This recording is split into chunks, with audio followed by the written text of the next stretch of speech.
The story begins in Shanghai City. In a quiet room, a woman with blue-green hair, Zhang Wangshan, is breastfeeding her newborn son. She tells her baby, Chenchen, how lucky he is to just eat and sleep, smiling that while she's losing sleep over him, it's worth it if he grows up healthy. Unknown to her, the baby is not ordinary. He is reincarnated and has the consciousness of his former life. As he feeds, he notes his brain isn't fully developed, yet he is aware. A blue, game-like status screen appears, identifying him as Lin Zichen, 33 days old, with a biological level of ordinary Tier 1. He realizes he has a special cheat ability. At 3 months old, Lin Zichen is in his crib while his parents, Zhang Wanxin and Lin Yansheng, watch him. His father remarks on how physically gifted the baby seems, predicting he will become a mighty gene fuser, or at least a cyborg. As they speak, Lin Zichen is kicking. A system notification announces he has kicked 10,000 times, granting him the biological attribute Use and Advance. This skill allows any part of his body he trains to grow infinitely stronger within carbon-based limits. He feels his strength grow and wonders what his father meant by gene fusers and cyborgs, imagining superheroes. By 4 months old, Lin Zichen has learned to sit up and crawl. To avoid frightening his parents with his unnaturally fast development, he trains only at night. Each time he crawls, his system rewards him with points. A month later, at 5 months old, he has mastered walking. At 6 months, he can finally sit up and crawl in front of his parents without it seeming too strange. While watching television, a news report on aberrant beasts shows gene fusers and cyborgs joining forces to fight them. For the first time, Lin Zichen understands this world is vastly different from his old one. He learns this Earth has mutated, giving rise to terrifying creatures called aberrant beasts. To fight them, humanity developed 2 paths. The first is mechanical ascension, where humans modify their bodies with technology to become powerful cyborgs.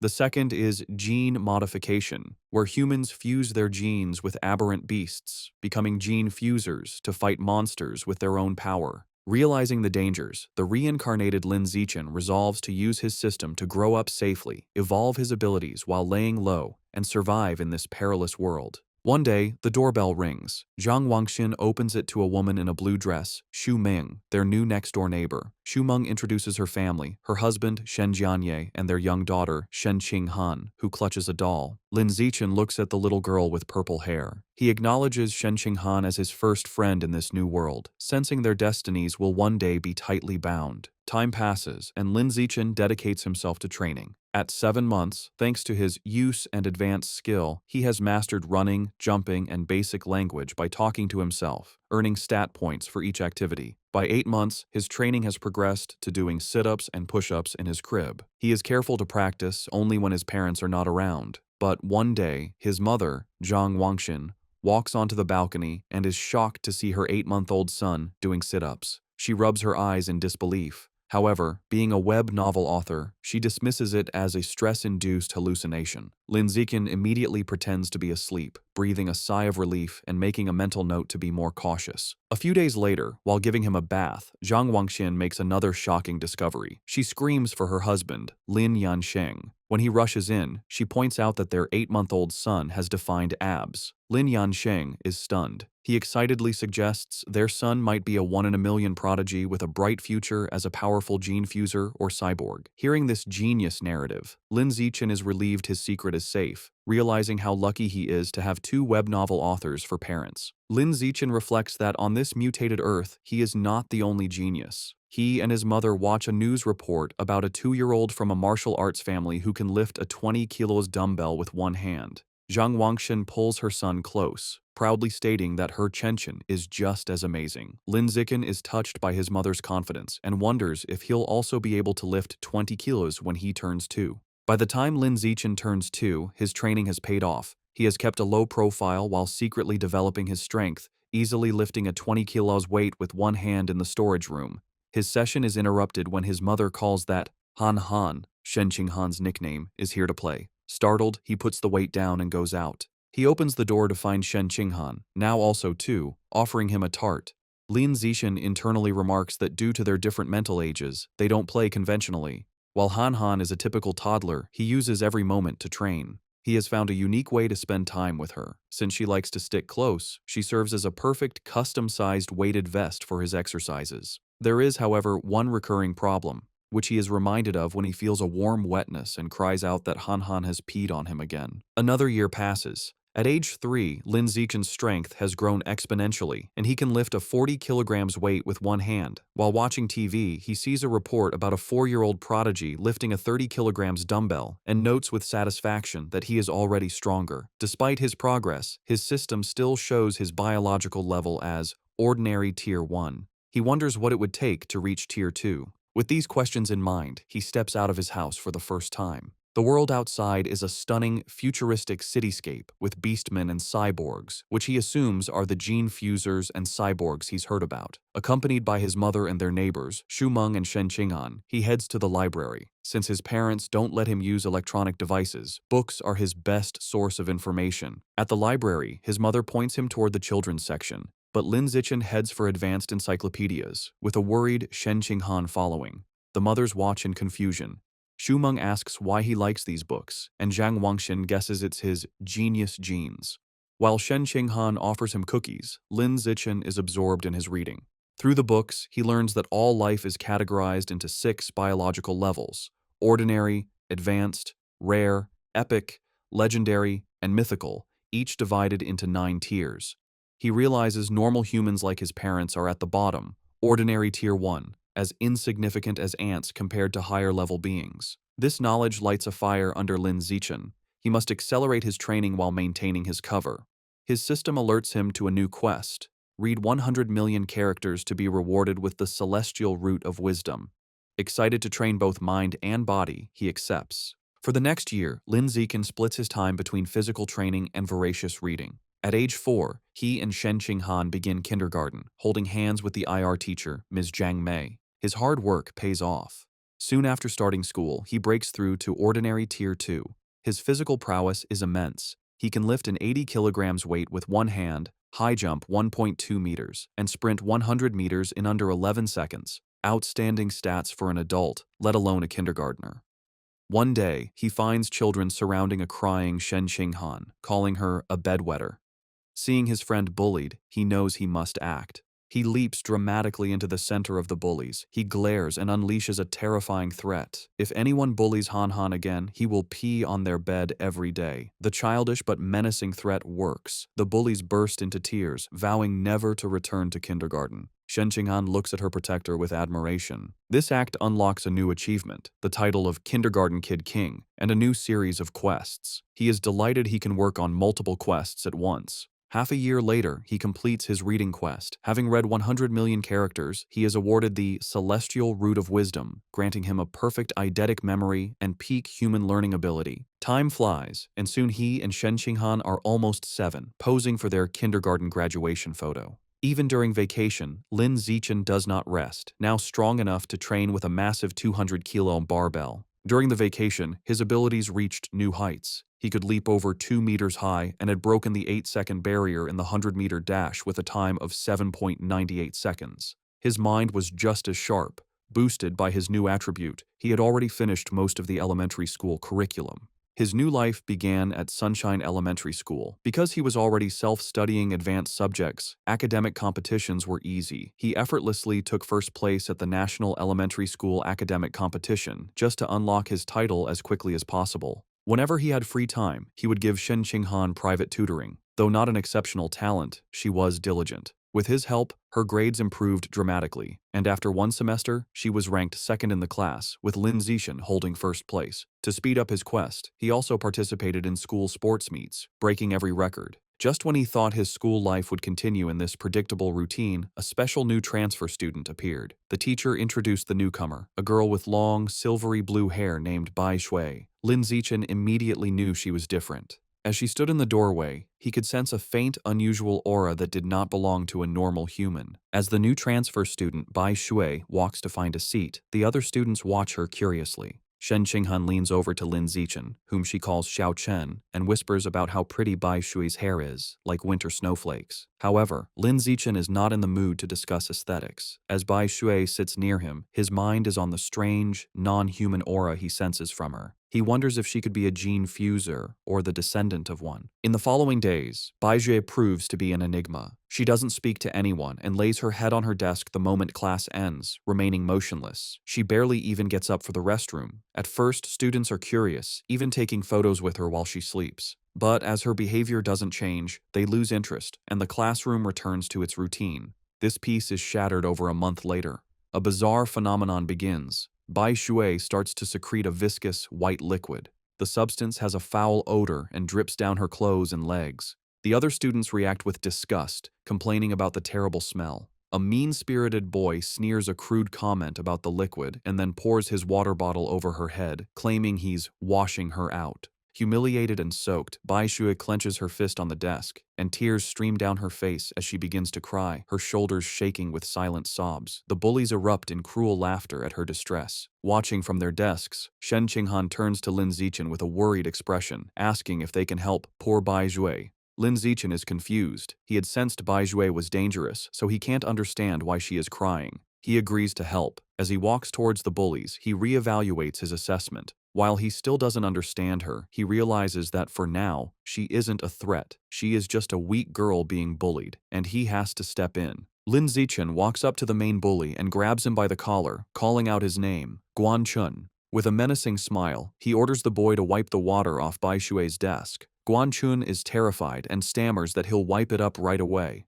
The other bullies know they are in trouble. Lin Zichen is notorious at school for being skilled at both academics and fighting. Not even 6th graders dared to mess with him. Knowing it's better to comply, they quickly grab tissues and clean up the mess. Once the desk is clean, Lin Zichen's gaze sweeps over the group. He commands everyone involved to apologize to her immediately. The bullies, sweating and terrified, quickly comply. They line up before her desk and bow their heads, offering apologies and promising never to bully her again. With the bullies gone, Bai Shui looks up, her eyes still tearful. She gratefully thanks both Lin Zichen and Shen Qinghan. Shen Qinghan puts a comforting hand on Bai Shui's shoulder, telling her that classmates are supposed to help each other. From that day on, Shen Qinghan makes it her mission to befriend the quiet, white-haired girl, always dragging Lin Zichen along. The three begin spending their free time together. Shen Qinghan is especially kind, always sharing her tastiest snacks with Bai Shui first. During one of these moments, as Shen Qinghan offers her a treat, Bai Shui hesitates. She looks at them and asks if they aren't disgusted by her because she smells so bad. She explains she's sorry for not trusting them, but since she was little, she has always been ostracized by everyone. Having someone be nice to her feels so unreal that she thinks she must be dreaming. Bai Shui looks up in surprise when Shen Qinghan tells her firmly that this is not a dream. Shen Qinghan smiles gently and says she knows what it's like, so she would never be disgusted by her. She declares that as long as Bai Shui is willing, they will be friends forever, pulling a slightly exasperated Lin Zichen into the promise.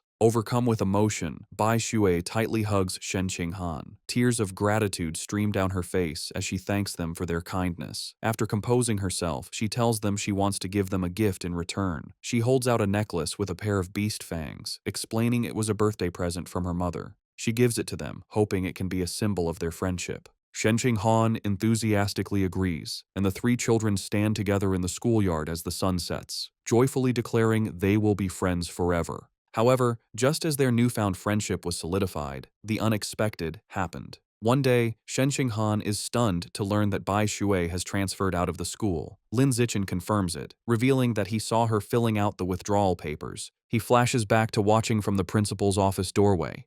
He saw Bai Shui with the principal and a large, intimidating man with cybernetic arms. The principal assured the man that Bai Shui's paperwork was complete and her information would be kept confidential. The encounter confirmed Lin Zichen's suspicions that Bai Shui's identity was not simple. From that day on, he never saw Bai Shui again, left to wonder about her. But he notes that the events that followed were what truly captured his attention. Sometime later, Lin Zichen is at home giving his mother, Zhang Wangxin, a shoulder massage. She sighs in relief, telling him the massage is perfect after a long day of typing. Lin Zichen internally notes that he learned professional massage techniques thanks to his celestial root of wisdom and is surprised by its usefulness. Their quiet evening is interrupted by a major news report. It features another incredible achievement by the Kyoto prodigy. At just 10 years old, the boy has successfully fused with aberrant beast genes and can now lift a 500 kilograms boulder with one hand. Lin Zichen recognizes the boy and realizes with a jolt that his rival has already begun gene fusion. His father, Lin Yansheng, complains that the Kyoto prodigy is always on TV, questioning if they are trying to turn him into an influencer. The parents discuss it. Lin Yansheng explains the boy is from a 1,000-year-old martial arts family, so they likely have advanced gene fusion technology. Zhang Wangxin argues it's wrong to use a child as a guinea pig. Her husband counters that for such a family, family interests come first, earning a sarcastic "you know everything" from his wife. While his parents bicker, Lin Zichen is deep in thought. He recalls that before the fusion, the prodigy could lift 100 kilograms. Now he can lift 500 kilograms, a five-fold increase. In comparison, Lin Zichen, at only 8, can already lift a 300 kilograms weight with one hand without any gene fusion. He concludes with a confident fist pump that his own potential is far greater. His confidence was soaring, but that feeling was short-lived. The next news report taught him the true meaning of fear. Breaking news shows a city in a neighboring country completely devastated by a massive explosion. The report states that based on footage, the attack was carried out by giant aberrant rats. The screen shows horrifying images of monstrous rats swarming the ruins, capturing a screaming woman in their massive jaws, and then brutally devouring her. The news report continues, confirming heretics were responsible for the aberrant rat attack, fanning the flames from the shadows. At a press conference, an official from the devastated Sakura country pleads for international aid, explaining the heretics are a shadowy cult manipulating the beasts. Watching the news, Lin Zichen learns the cult is an anti-human organization of traitors who serve the aberrant beasts for their own gain. He feels relieved to be born in a powerful, stable country, giving him a safe place to grow stronger while laying low. His thoughts are shattered by sonic booms outside. He rushes to the window and pulls back the curtain to see a squadron of heavily armed cyborgs flying through the night sky. He wonders why so many are being deployed, hoping nothing bad is happening. The next morning, everything seems normal. Lin Zichen waits for Shen Qinghan, who runs up, apologizing for being late. As she approaches, he notices something strange. The beast fang necklace Bai Shui gave them, now worn by Shen Qinghan, emits a bright blue glow. He realizes the fang is from an aberrant beast and the source of the faint, non-human aura he'd sensed from her. The glow fades as quickly as it appeared, and the two don't think much of it. However, between the cyborgs and the fang's reaction, Lin Zichen feels that something bad is about to happen. On their way to school, a striking woman with long red hair in a black dress leans against a lamppost, watching them. She comments on what adorable kids they are and steps in front of them, asking if they are brother and sister. Shen Qinghan proudly corrects her, explaining they are childhood best friends. The woman smiles wistfully, remarking how she wishes she had a childhood friend too. Then, her expression turns sinister.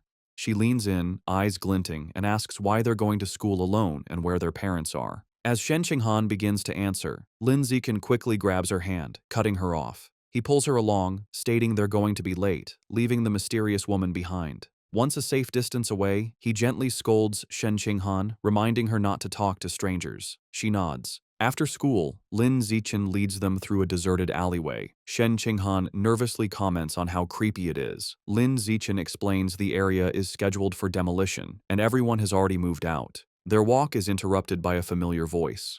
The red-haired woman from the morning appears, commenting on how they are finally out of school. She's not alone. A large, muscular man named Sheng is with her. The woman tells Sheng she's got the kids over here. Lin Zichen is alarmed. He had deliberately chosen a different route, but she had somehow followed them. The woman tries to lure them closer with a sweet voice, offering them treats. Her accomplice, Sheng, grows impatient.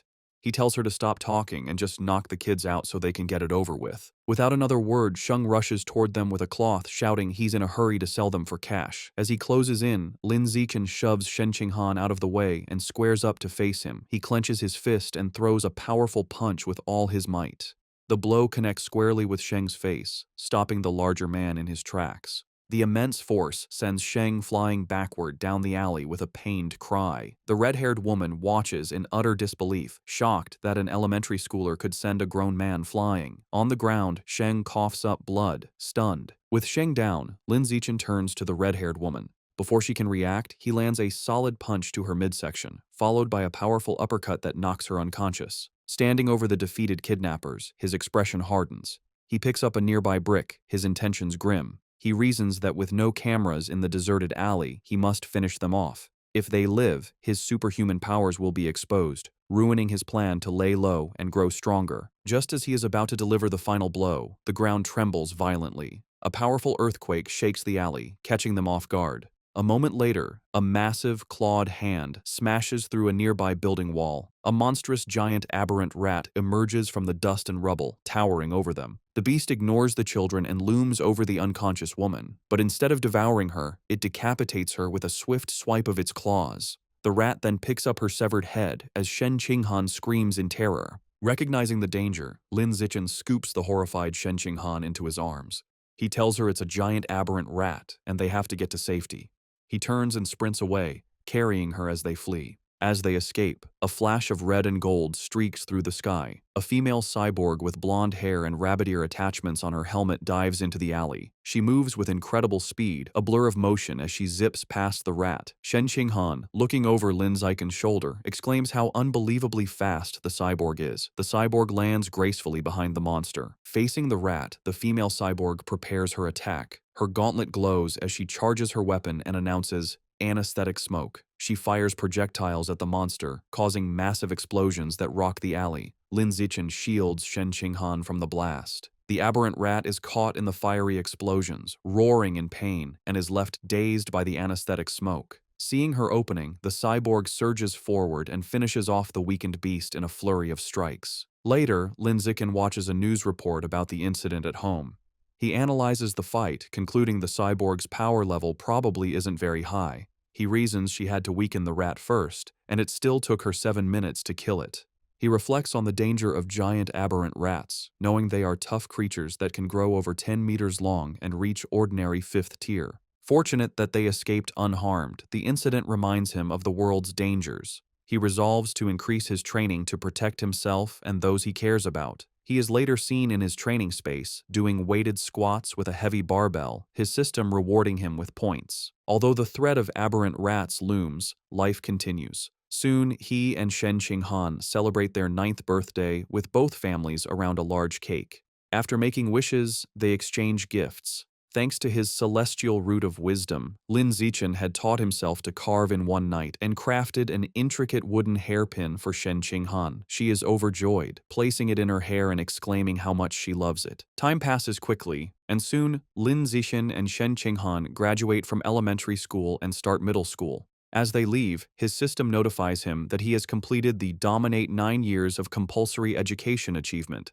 unlocking the Kindergarten Kid King and Elementary School Top Dog titles. He becomes excited to unlock the Middle School Overlord title next, which will grant him the Survival of the Fittest attribute. During the break, he sticks to a high-intensity training regimen. His training includes 1,000 push-ups with a massive boulder on his back, granting him huge stat boosts. His hard work pays off. Just before school begins, after a 10 kilometers run, his system announces his biological level has broken through to ordinary 3rd tier. His physical attributes increase dramatically. He can now lift 700 kilograms with one hand, has a vertical jump of 4 meters, and can run the 100-meter dash in 6 seconds. As his power grows, he wonders what level the Kyoto prodigy has reached. Coincidentally, a news story airs on TV the night before school starts. The report reveals the now 14-year-old prodigy has fused with giant ant genes and can lift a 2,000 kilograms alloy block with one hand. Lin Zichen calculates that since giant ant genes increase strength by a factor of 4 to 8, the prodigy's true lift without the gene enhancement is only around 500 kilograms. This means Lin Zichen is still fundamentally stronger. He smiles, imagining how powerful he will become with future gene fusion. The next day, middle school begins. Because he was the city's top student, all the best middle schools tried to recruit him. He accepted the invitation from Shanghai Middle School, but only if Shen Qinghan could be in his class. During registration, they are welcomed by the principal and their new homeroom teacher, who express how much they are counting on him. After a few pleasantries, he makes an excuse and leaves with Shen Qinghan. The real reason he chose Shanghai Middle School was for its excellent athletic facilities. They had planned to play badminton on the school's court before classes officially started. On the court, an excited Shen Qinghan tells Lin Zichen, "Xiao Chen, they should start." She serves with a flourish, calling out her fairy's curveball. Lin Zichen easily catches the shuttlecock mid-air, but their game is interrupted. A group of upperclassmen approaches, and their leader, in a backward cap, snatches the shuttlecock, informing them the court is reserved. His friends mockingly offer to let Shen Qinghan stay and spar with them. Shen Qinghan stands her ground, telling them they have to follow the rules, and they were there first. Lin Zichen, seeing them get too close to Shen Qinghan, steps in with a cold expression. He tells them to get away from her and reminds them of the first come, first served rule. The leader scoffs, arrogantly declaring he is taking the court. The leader holds the shuttlecock and tosses it up, but before he can serve, Lin Zichen moves. He declares that from now on, his rules are the only ones that matter. With a surge of power, he leaps and smashes the shuttlecock with incredible force. The shuttlecock rockets across the court, a white blur. It moves so fast, the leader barely has time to react. The force of the impact shatters his racket and sends his cap flying. The upperclassmen are left in shock, sweating and trembling. They wonder if Lin Zichen is even human, questioning if he's a gene fuser. One notes with terror that if the shot had been off by a little, their boss's head would have been taken off. Thoroughly intimidated, the upperclassmen bow deeply in apology. They tell Lin Zichen they understand the rules now and will be leaving immediately. They then beat a hasty retreat. Perhaps because word of the incident spread, no one ever dared to bully Lin Zichen or Shen Qinghan again. Aside from being bigger with better facilities, their new school life felt much the same. Academically, Lin Zichen was far ahead, having finished the middle school curriculum long ago. During class, he would read interesting books to pass the time. At night, after workouts, he would use his celestial root of wisdom to learn new skills online, quickly dabbling in cooking, photography, driving, swimming, and various sports. To unlock the middle school overlord title, he didn't just rank first in every subject, he also represented the school in national competitions. He stood amidst a mountain of trophies. To keep a low profile, he was careful not to win first place in every competition. A semester went by, and the title still hadn't unlocked. However, his performances earned him many fangirls who left stacks of love letters on his desk. He ignored them. Aside from tutoring Shen Qinghan, he focused on the upcoming school sports festival. He believed that if he completely dominated it, he should finally unlock the title. For the festival, he entered only 3 events: shot put, high jump, and sprinting, representing strength, jumping, and speed. He achieved an astonishing 201-meter throw in the shot put. Although he held back to avoid seeming too superhuman, he still easily took first place in all his events. Just as he was sitting with Shen Qinghan, admiring his gold medal, he felt a new power surge through his body. A system notification appeared, announcing that because his achievements far surpassed every other student, he had unlocked the middle school overlord title. With all 3 school-age titles unlocked, the Dominate 9 years of compulsory education achievement was complete, and he had obtained the new biological attribute, survival of the fittest. As the power flowed through him, he realized with satisfaction that the title had finally unlocked. As Lin Zichen and Shen Qinghan leave school, he considers his new survival of the fittest attribute. The ability lets a predator devour the life essence of other creatures to evolve. He wonders what life essence is, lost in thought until Shen Qinghan calls for him to wait. Snapping back to reality, he gets an idea. He asks Shen Qinghan if he can borrow her beast fang necklace.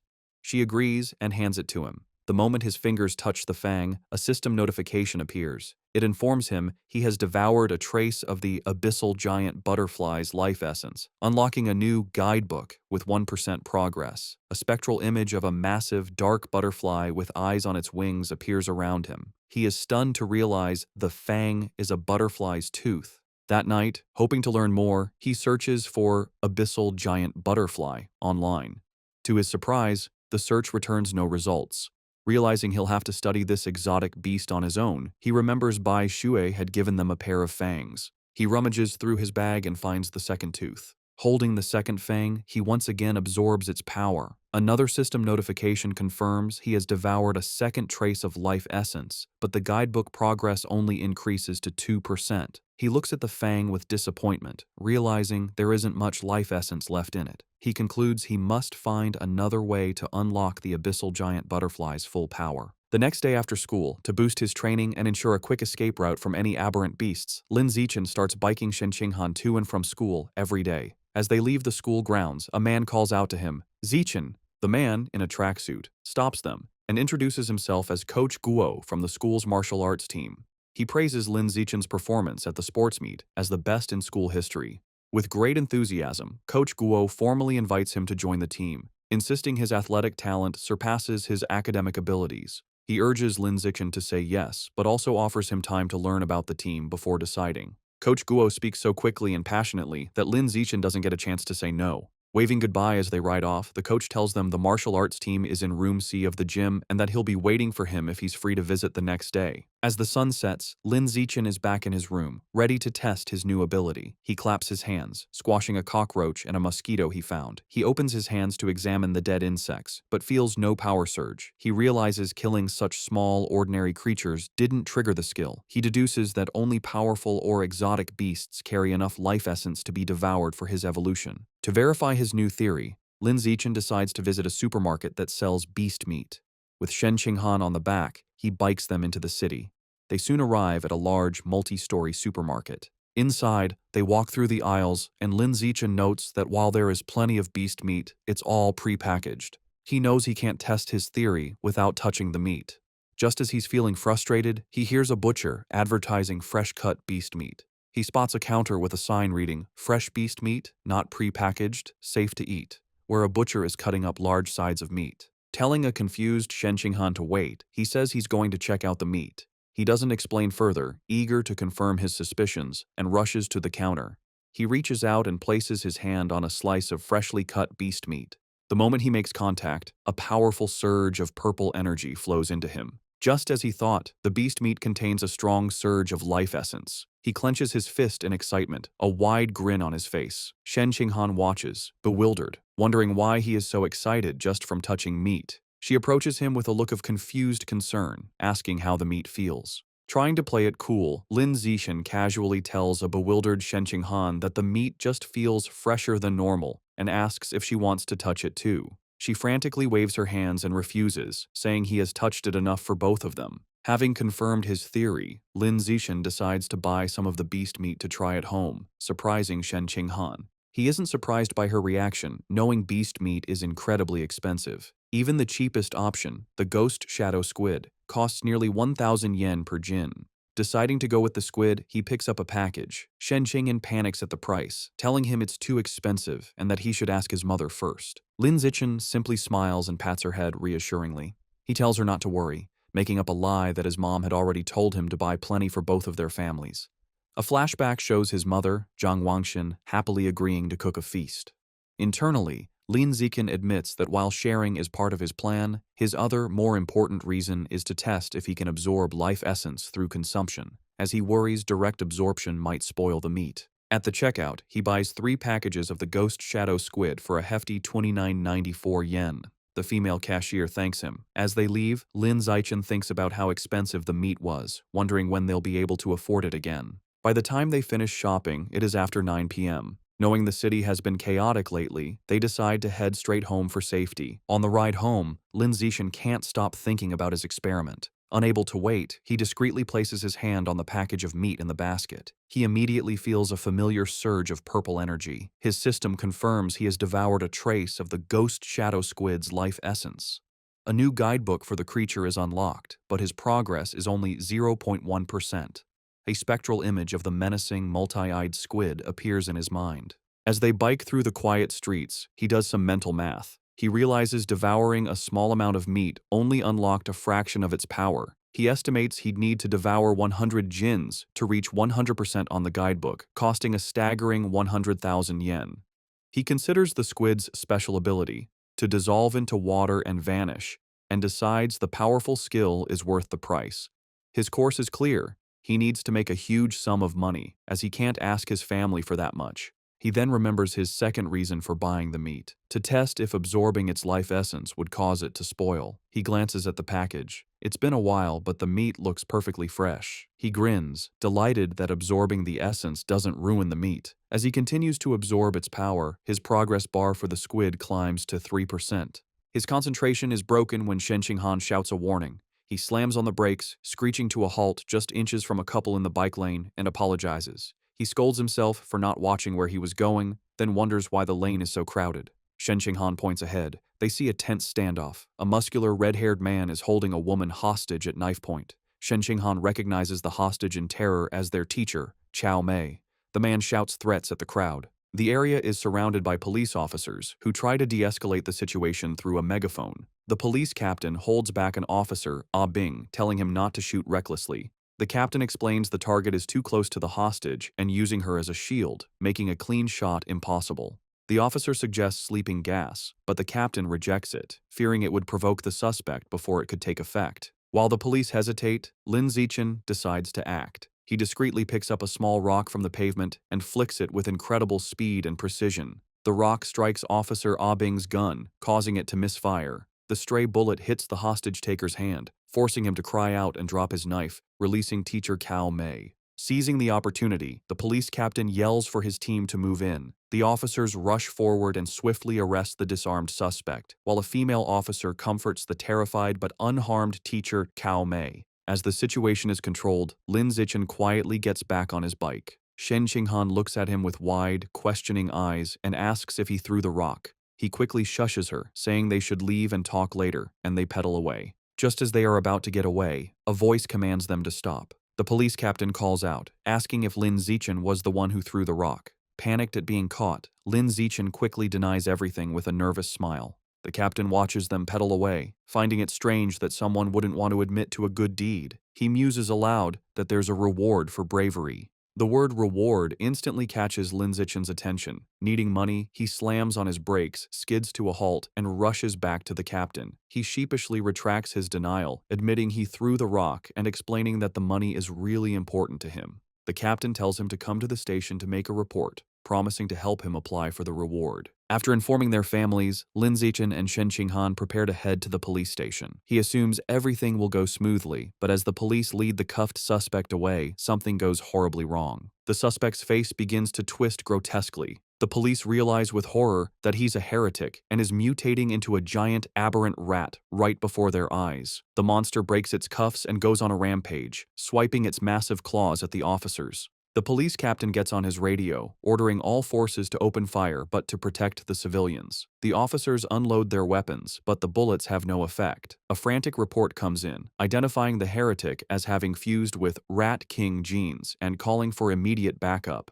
Realizing the danger, Lin Zichen apologizes, grabs both of them and pulls them away, urging them to run. He is relieved the monster isn't chasing them, but knows they need to get away fast. As they flee, a new figure streaks down from the sky in a purple aura. It's a female cyborg in sleek, futuristic armor. She lands a powerful blow on the giant rat, sending it staggering backward. Hovering in the air, the cyborg, a woman with short, dark purple hair, begins to charge a laser cannon in her chest. With a command to fire, she unleashes a massive, devastating beam of purple energy that engulfs the mutant rat.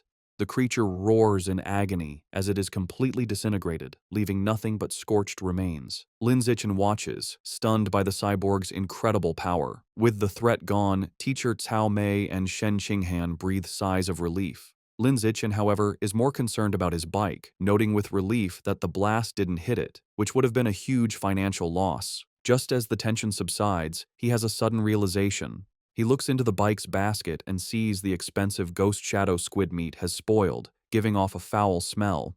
He now understands his initial theory was correct. Absorbing the life essence causes the meat to spoil, but there's a delay. Holding up a limp tentacle, he realizes he needs an excuse and decides to blame the fight and the now deceased heretic. Putting on a dramatic show, he throws the spoiled tentacle down, loudly blaming the heretic and the cyborg's attack for roasting the meat. Teacher Cao Mei comforts him, saying what matters is that they're all safe. Although they plan to go home, at the captain's request, they end up riding with the security team to the station. They didn't expect to be transported in the same van as the heretic's remains. After the laser blast, all that was left was a pile of scorched flesh on a gurney, and the smell was intense. As he sits in the foul-smelling van, another thought strikes Lin Zichen. He remembers that the beast fangs from Bai Shui still contained life essence long after the creature was dead. A new possibility dawns on him. Could there be life essence left in this corpse as well? And if so, could he devour the corpse's Rat King gene for himself? Sitting in the police van, Lin Zichen wonders how much of the Rat King gene he can devour from the heretic's scorched corpse. Deciding to find out, he discreetly reaches his hand towards the remains. The moment he makes contact, he feels a powerful surge of red energy. His system confirms he has devoured a trace of the giant mutant rat's life essence, unlocking its guidebook with an impressive 5% progress. He is shocked by how much he absorbed and realizes the freshness of the source is directly proportional to the amount of life essence he can obtain. The escorting officer, Ah Bing, notices his movement and tells him to sit still. Lin Zichen quickly claims he just needed to stretch. Later, at the public security office, he knows that while Ah Bing was easy to fool, the security captain is sharper. The captain informs Lin Zichen that he has applied for his bravery reward, but then questions him more seriously. He asks how a middle schooler, at such a distance and in poor lighting, managed to so precisely hit the heretic's knife hand with a rock. Lin Zichen gives a vague answer, claiming it's because he often trains his right hand. The odd response leaves the captain speechless. Their conversation is interrupted when Shen Qinghan calls out that her auntie is here. Lin Zichen is surprised to see his parents rush into the station. His mother runs towards him in a panic, calling his name with a terrified expression. She throws her arms around him in a tight hug, asking if he's all right and telling him he scared her half to death. He tries to calm her, reassuring her that he's fine and even got a bravery reward. Holding him close, his mother makes him promise that next time there's danger, he will hide somewhere safe first. She tells him with tears in her eyes that all she wants is to see him grow up safe. Lin Zichen is visibly moved by his mother's heartfelt concern. As they leave, Lin Zichen reassures his mother he will always protect himself first. The police captain watches them go, still pondering the boy's strange abilities. On their way out, Lin Zichen passes two female police officers discussing the case. One remarks that perverts are getting more brazen, and her colleague reveals the heretic was a liberal arts student from Guangyuan University, brainwashed by the rat god cult. The first officer curses the cult, but the second points out they need to eliminate the root cause, the self-proclaimed Rat King. The name instantly catches Lin Zichen's attention. In the car home, he immediately starts researching the rat god cult on his phone. Surprised to find a ton of information, he learns the cult's main base is in Shanghai City, and most of its members are societal outcasts. He uncovers a shocking piece of information suggesting the Rat King wants to evolve into a higher life form and is forcing its followers to gather evolution materials. This leads him to a chilling question. Has the Rat King, an aberrant beast, already developed sentience? His thoughts are interrupted when he glances out the window and sees a giant rat, nearly the size of a cat, on the sidewalk. For a moment, he wonders if it's related to the Rat King, but quickly dismisses the idea, telling himself that in the South, cat-sized rats aren't that unusual. Shaking off the thought, he realizes how quiet Shen Qinghan has been. He looks over and sees her squirming uncomfortably, her knees pressed tightly together. He immediately understands. He recalls that ever since she was a child, whenever she gets nervous or startled, she can't control her bladder. While embarrassing for her, Lin Zichen has always felt this peculiar reaction might be linked to some hidden potential within her. When they get home, Lin Zichen's mother, Zhang Wangxin, is shocked that the nearly 3,000 yen worth of beast meat is gone. Lin Zichen quickly thinks of an excuse, sheepishly claiming that during the emergency, he must have dropped it while running away. His mother immediately puts his safety first, telling him to forget the meat and that all that matters is he is unharmed. Lin Zichen breathes an internal sigh of relief, glad he fooled his mother. However, his father, Lin Yansheng, is more stubborn. He announces he is going back to look for the expensive meat, boasting that a fated wage slave like him is tough. Lin Zichen tries to stop him, arguing it's too dangerous and the meat is already spoiled. His father becomes suspicious, asking how he could know it had gone bad. Sweating nervously, Lin Zichen quickly claims it was an obvious guess. Meanwhile, back at the now empty public security office, the police captain is still pondering the night's strange events. As he smokes a cigarette, he can't shake the question of how an ordinary middle schooler could have thrown a rock with such incredible power and precision.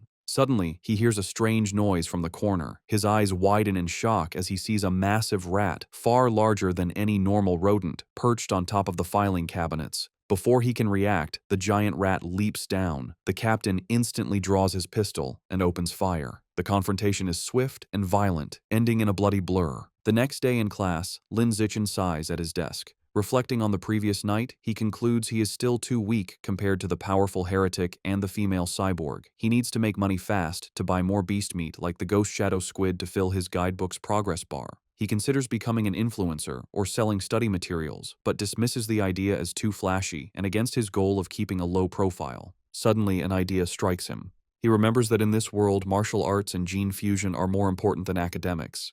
He decides it's time to act. Later, he heads to the gym where the martial arts team practices in Building C. He finds Coach Guo drinking from a thermos and greets him. A surprised Coach Guo asks if he is there to join or just to learn more about the team. Instead of answering, Lin Zichen leans in and discreetly asks if joining the team offers a chance to compete in city tournaments and if the prize money is high. The coach smiles, confirming he would have a chance and that prizes are worth tens of thousands. With his main concern addressed, Lin Zichen shakes the coach's hand and announces he is joining the martial arts team today. Coach Guo happily welcomes him. The coach gathers the team to announce their new member. He introduces Lin Zichen, reminding them of his performance as the sports meet champion. The other team members, Zhang Kai, Huang Tianxing, or Ah Xing, Li Shutong, and Han Yiguo, introduce themselves.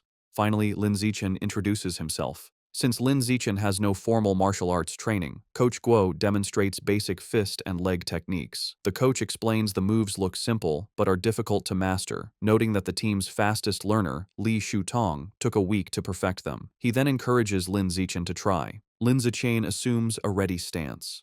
Thanks to his celestial root of wisdom attribute, which grants him heaven-sent martial insight, he has already memorized and understood every detail of the demonstration just by watching. As he practices the fist techniques, a system notification awards him points in vitality, strength, dexterity, and proficiency. He executes the hand and fist movements with flawless precision and speed. He transitions seamlessly into the leg techniques, performing powerful, fluid kicks. Another system notification grants him points for his leg muscles, dexterity, and proficiency. The coach and the team watch in stunned silence. The coach's jaw drops, and he almost fumbles his thermos, unable to believe it. He wonders how someone could learn the complex forms perfectly after one look. Staring at the flawless performance, a single thought forms in his mind. He must be a once-in-a-million martial arts prodigy. That evening in Shanghai, Lin Zichen's mother, Jiang Wangxin, calls him for dinner. He rushes out eagerly, spoon in hand, asking what she made. She proudly presents a large platter of the ghost shadow squid he wanted. The aroma is incredible, and he tells his mother how amazing it smells. She urges him to eat while it's hot. He takes a bite and praises her cooking as the best in the world. Pleased, she tells him to eat a lot, as she bought 3 full gins for him. As he eats, a system notification appears.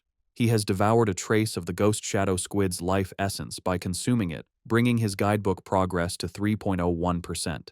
He realizes with frustration that eating the meat works just as well. If he had known, he wouldn't have spoiled the first batch by touching it. While they eat, a news report catches their attention. It's about a 14-year-old genius girl, the youngest cyborg in history after fusing with an energy core. Her energy system grants her superhuman abilities, lifting a 5,000-kilogram SUV with one hand, sprinting 100 meters in 3 seconds, and jumping 8 meters vertically. Watching this, Lin Zichen ponders the debate in his world. Between the Kyoto prodigy's gene fusion and this girl's cybernetics, which path is stronger? His thoughts are interrupted by another breaking news story. It announces that the security captain they met, He Chun-shan, was killed in his office. Surveillance footage showed he was attacked and devoured by a giant mutant rat that infiltrated the station. Medics are shown wheeling his body into an ambulance. Lin Zichen is horrified. He recalls the large rat he saw the night before and wonders if it was connected. He imagines a giant rat rampaging through the city. The captain's death is a grim reminder of the escalating danger.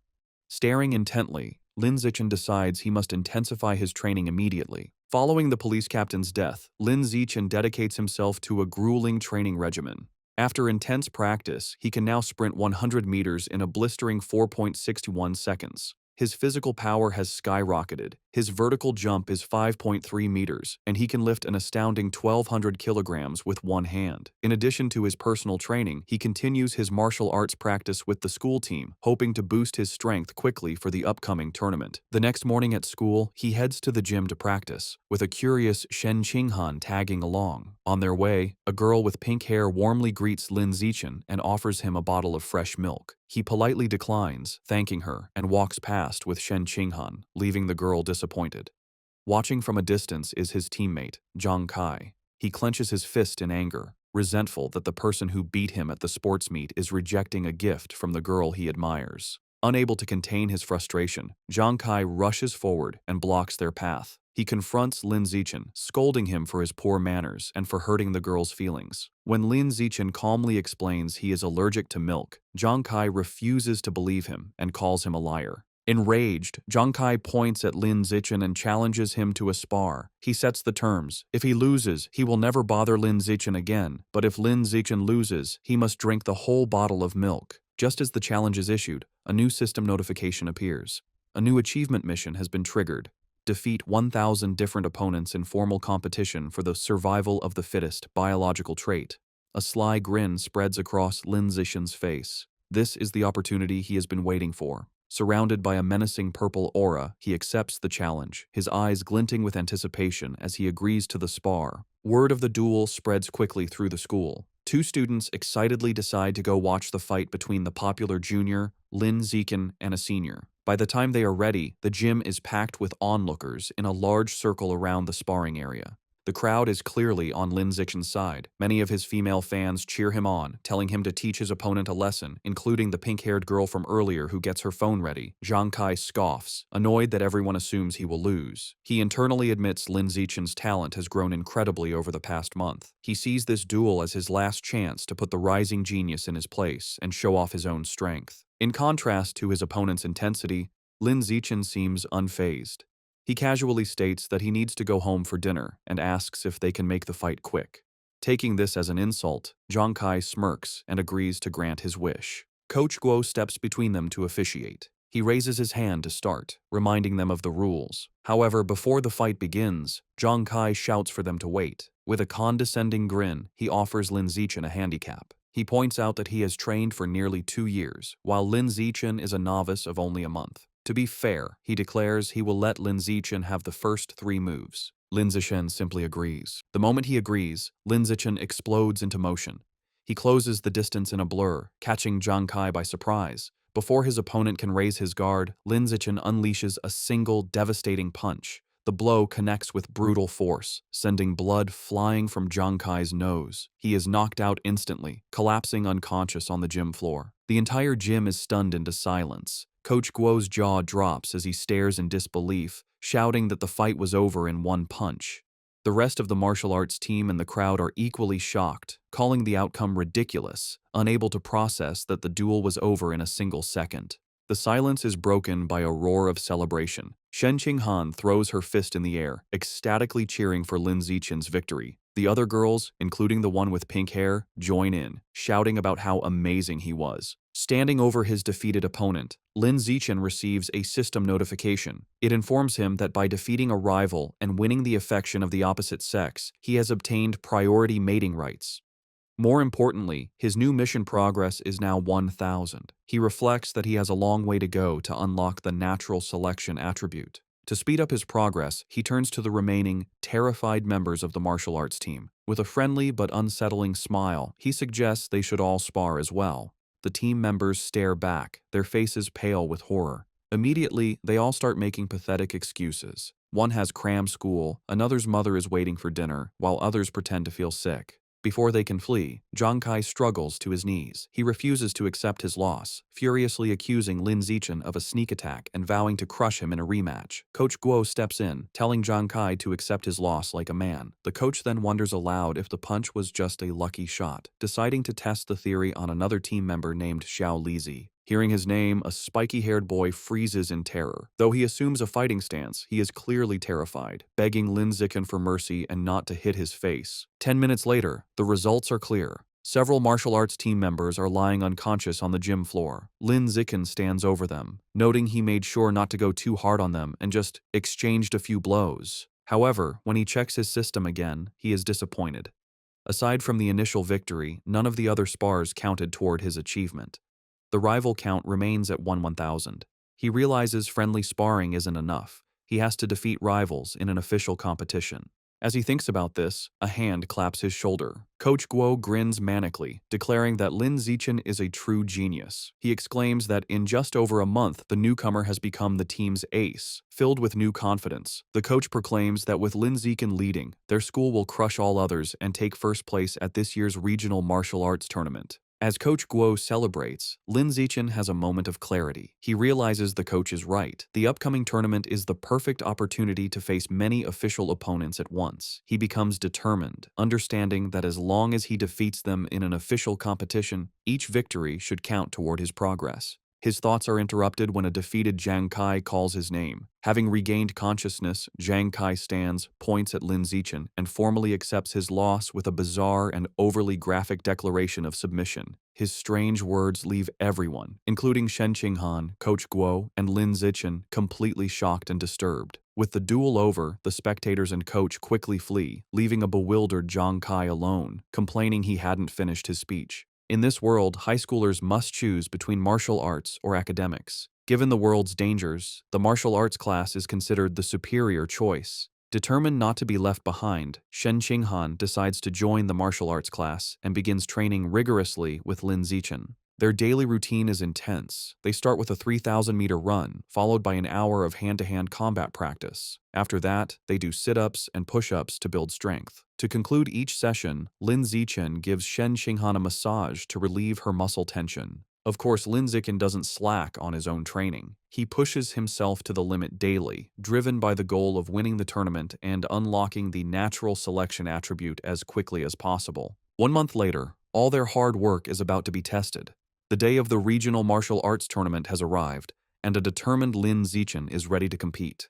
The tournament is at the massive city gymnasium, with a huge crowd around a central fighting ring. In the waiting area, the mood is tense. Coach Guo nervously reviews the roster, complaining that their school, Shanghai High, drew a match against the strongest team, Shanghai No. 1 High. Another team member adds to the anxiety, mentioning their opponents have a fighter who can run the 100-meter dash in under 9 seconds, leaving them feeling outmatched. Sensing the team's low morale, Lin Zichen calmly raises his hand and volunteers to fight first. Though still worried, Coach Guo agrees to let his ace take the stage. As Lin Zichen walks into the arena, Shen Qinghan cheers him on from the sidelines, while Coach Guo shouts encouragement through a megaphone. Lin Zichen readies himself for the fight. His opponent, a much larger and more muscular student from Shanghai No. 1 High, steps forward. He acknowledges Lin Zichen's talent for making it to the tournament as a first year. However, his tone quickly turns mocking. He sneers that the stage isn't meant for a shorty who hasn't even hit 1.7 meters. Flexing his bicep, he promises to show Lin Zichen what a true gap in size and power feels like.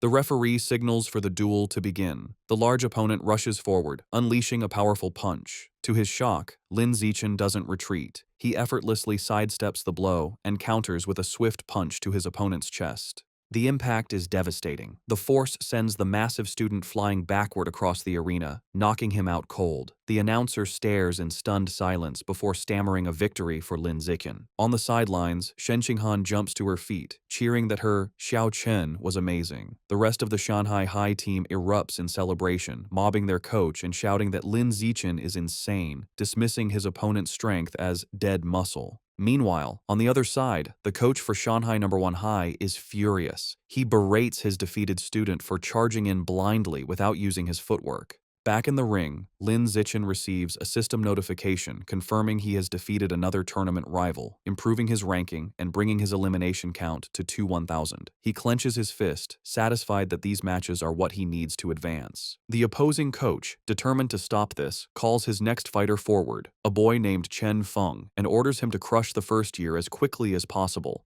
Chen Feng calmly agrees. He steps onto the stage and assumes a ready stance, looking far more composed than the last fighter. The announcer signals for the second duel to begin. Chen Feng immediately showcases his superior technique, moving with incredible speed and launching a flurry of attacks. Lin Zichen calmly meets the assault, blocking a powerful kick with one hand. However, the force of his block sends Chen Feng spinning wildly through the air before he crashes hard onto the arena floor, unconscious. Medics rush in with a stretcher and carry Chen Feng away, stating he needs a head scan. The crowd is left bewildered. They murmur among themselves, questioning what just happened and speculating that the student from Shanghai High must be insanely lucky. Some angry spectators shout that the tournament must be rigged, demanding a refund. However, the coach of Shanghai No. 1 High knows better. Clutching his head in despair, he realizes with dawning horror that this isn't luck. The first year from Shanghai High is the real deal. Back in the waiting area, the coach has a new strategy. He calls his next fighter, a spiky-haired boy named Gao Fei, and gives him strict orders to focus entirely on defense, warning him that he cannot afford to lose. Gao Fei, however, is brimming with confidence. He calmly tells his coach not to worry, assuring him he will win. As he walks to the ring, Gao Fei internally dismisses Lin Zichen's victories. He believes his opponent isn't strong and has only won through tricks. With his superior speed, running the 100-meter dash in under 9 seconds, and greater experience, he is certain he can't lose. The crowd is buzzing. Spectators discuss Gao Fei's reputation, marveling at his speed. One person mentions his father is a gene fusion user, explaining his enhanced abilities. The consensus is that Lin Zichen's impressive run is about to end, though they acknowledge his great potential. The announcer signals for the duel to begin. Ignoring his coach's instructions, Gao Fei immediately goes on the offensive, lunging at Lin Zichen with a powerful kick. He follows up with rapid strikes, unleashing his special technique, the flowing water-shattering rock fist.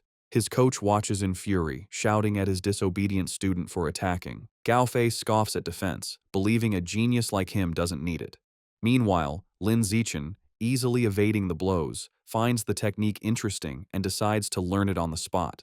Gao Fei grows frustrated as he can't land a single hit. He stops out of breath and demands to know how Lin Zichen is dodging his attacks. Unfazed, Lin Zichen calmly asks if he has any other moves, taunting him. Enraged, Gao Fei unleashes another desperate barrage of punches. Seeing the same predictable moves, Lin Zichen decides the time for observation is over. He thinks, "All right then, let's end this." He effortlessly dodges the final punch and counters with a single powerful kick to Gao Fei's midsection, ending the match instantly. The crowd is once again left in stunned, speechless silence. The silence is shattered by thunderous cheers from the Shanghai High supporters. Coach Guo and Shen Qinghan are ecstatic, shouting that their Xiao Chen is a beast and celebrating his third consecutive victory. The rest of the tournament proceeds just as easily. The next few opponents are even weaker. He effortlessly defeats each one, and soon he has single-handedly wiped out all 5 fighters from the opposing team. Over the next 2 days, the story is much the same. He continues his dominant performance, taking down 2 more schools by himself. Thanks to his incredible display, he successfully leads Shanghai High to win the championship. He and his team proudly pose with their medals and trophy.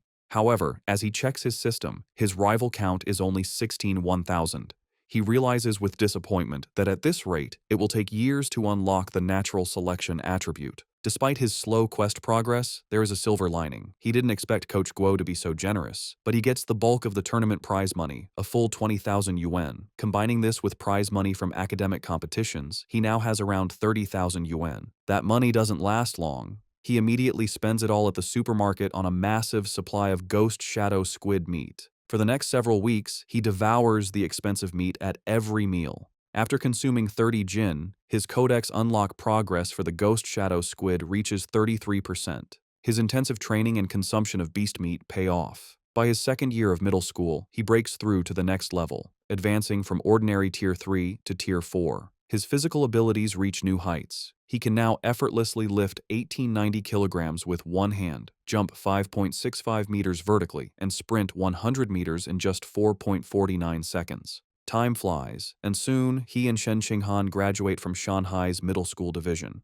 However, when the high school entrance exam results are released, their paths seem destined to diverge.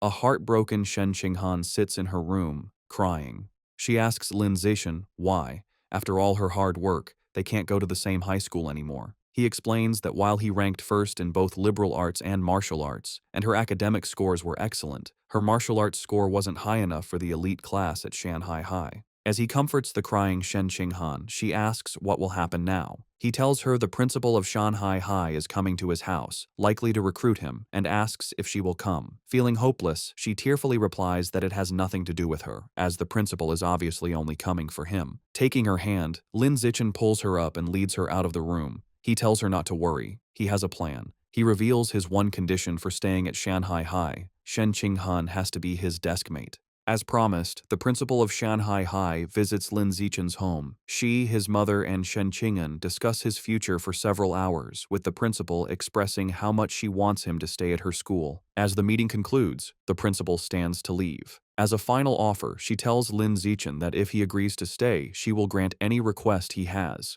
Taking the opportunity, Lin Zichen states his one condition.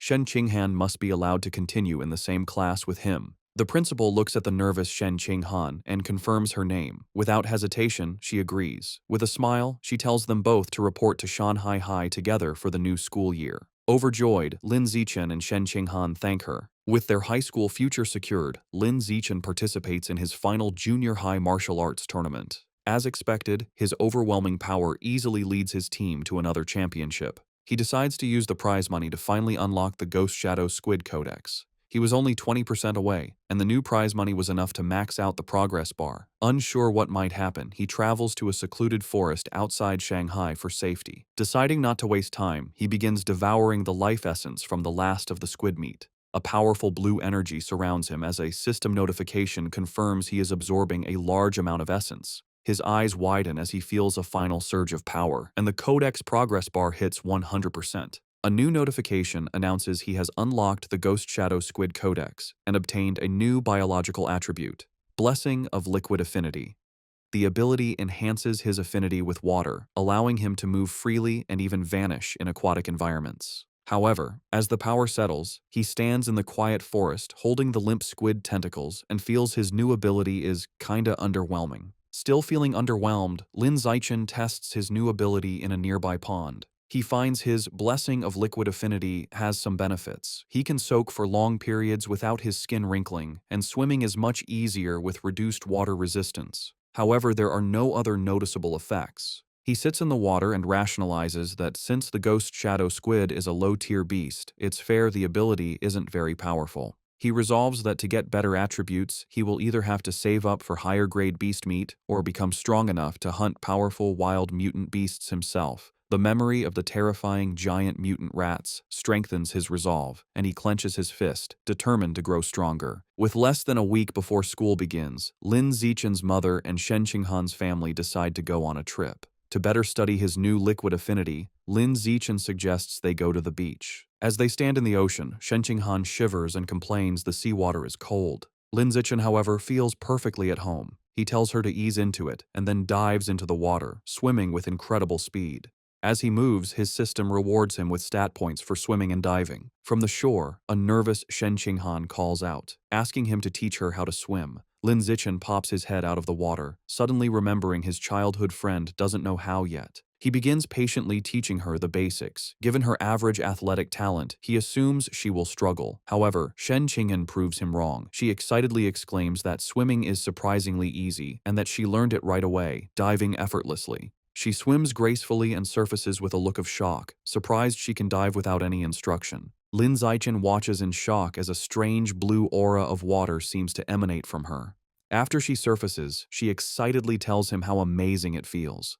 She notes that while opening one's eyes underwater usually stings, she feels no discomfort. In fact, she finds it cool and pleasant.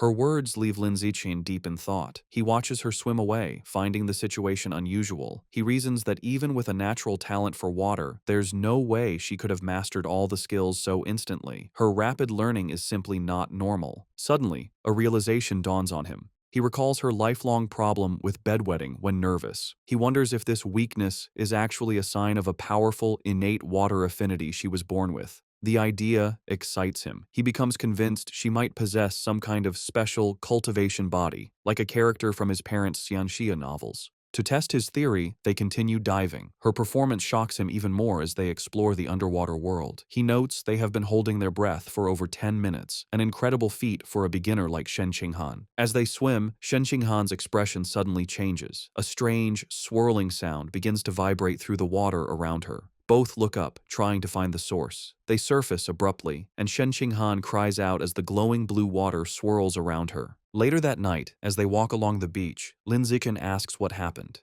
Shivering, she explains that underwater, she kept hearing strange and creepy sounds right by her ear. He comforts her and asks what kind of sounds. She tells him she couldn't understand the language, but it was a female voice that echoed non-stop until she surfaced. To help a frightened Shen Qinghan calm down, Lin Zichen brings her back to their hotel room. Later, he searches online for information about the strange female voice, but finds no results. Unsettled and unable to sleep, he uses his restless energy to train. As he performs 1,000 weighted sit-ups, he feels a sudden surge of power. A system notification announces his hard work has paid off. He has advanced to ordinary Tier 5. Surprised but pleased, he considers his new strength. He realizes that at Tier 5, he is powerful enough to rival a fully grown giant mutant rat. A determined glint appears in his eyes as he clenches his fist, confident that tearing the beasts apart with his bare hands is no longer impossible. Eager to test his new limits, he goes to the empty beach at night. The stat boost is immense. His 100-meter dash time has dropped to a mere 3.64 seconds, and his vertical jump has increased to an incredible 6.98 meters. To test his strength, he finds a nearby car and discovers he can now lift the 1,600-kilogram vehicle with one hand. With this new progress, his life moves forward. The vacation ends, and he and Shen Qinghan begin high school at Shanghai High. On their first day, they arrive early for class duty. Two new female classmates immediately recognize him, whispering excitedly about how handsome he is and how lucky they are to be on duty with him. While he is surprised his classmates know him, something even more unexpected happens. Simply performing class duty triggers a new system quest. The achievement requires completing 1,000 cooperative tasks for a new biological attribute, social animal. As he cleans the classroom with Shen Qinghan, he wonders what this new attribute will do. Since the school year has just begun, he takes the opportunity to visit the Mammoth supermarket after school. Now that he has unlocked the Ghost Shadow Squid Codex, he knows it's time to choose a new target for his ability. As he browses the expensive beast meat section, his eyes lock onto a new item. In one of the refrigerated cases is the packaged head of a savage giant eagle, priced at 1998 yuan per jin. An eager grin spreads across his face as he picks up the package, making his decision. This will be his next target. The savage giant eagle is a higher-tier aberrant beast than the ghost shadow squid. It has incredibly powerful vision, 30 times stronger than a normal human's, making it a formidable hunter that can precisely capture even the fastest prey. Back in his room, Lin Zichen examines the eagle meat. He concludes that unlocking its guidebook is a worthy goal, as its enhanced vision would provide a massive combat advantage. He also notes its price of 1,998 yuan per jin makes it one of the more affordable options. He places his hand on the meat, and a blue energy surrounds him as his system confirms he has devoured a trace of the savage giant eagle's life essence, unlocking 1% of its guidebook. After some calculations, he realizes that since 1 jin of meat provides only 1% progress, he will need to spend over 200,000 yuan to fully unlock the guidebook. He understands that high school tournament prize money is much higher than in middle school. With renewed determination, he decides he must work harder in competitions to earn the money to unlock the Savage Giant Eagle's codex before his second year. With the end of summer vacation, Lin Zichen's high school life at Shanghai High begins. On the first day, the teachers introduce themselves: the martial arts and homeroom teacher, the mechanical modification teacher, the gene fusion teacher, and the wilderness survival teacher. After their introductions, they ask the students to introduce themselves. Several students go first. A girl with long purple hair, Chu Yutong, says her specialty is in the arts. She is followed by an energetic pink-haired girl, Zhong Yijia, who shares her love for anime, cosplay, and sports. Next, a boy named Peng Huoguang says he likes to play video games at home. Soon, it is Shen Qinghan's turn. Being the center of attention makes her extremely nervous. With a blushing face, she manages to say her name is Shen Qinghan, that she enjoys drawing, and asks everyone for their future guidance. Finally, it is Lin Zichen's turn. His introduction is the shortest and most direct. He simply stands and states his name, asking for everyone's support. After introductions, time passes quickly. A new female classmate with brown hair approaches Shen Qinghan, who looks surprised. The girl asks Shen Qinghan for her entrance exam score. Shen Qinghan nervously replies that she scored 709 points, and then asks the new girl, Chu Rui, for her score. Chu Rui is impressed, exclaiming that Shen Qinghan's score is more than 10 points higher than her own 698. Chu Rui then asks about the physical fitness portion, admitting she only scored 95 out of 100. This question makes Shen Qinghan extremely uncomfortable. She stammers that her score wasn't as good, internally panicking because her score of 79 was so low she almost didn't make it into the elite class and feels too embarrassed to say it out loud. Not getting the hint, the persistent Chu Rui continues to guess if Shen Qing'an scored 94 or 93. Shen Qing'an, looking down in shame, quietly tells her it was even lower. Chu Rui continues guessing scores in the low 90s, making Shen Qing'an even more flustered. Suddenly, a hand slams down on the desk between them, startling Chu Rui.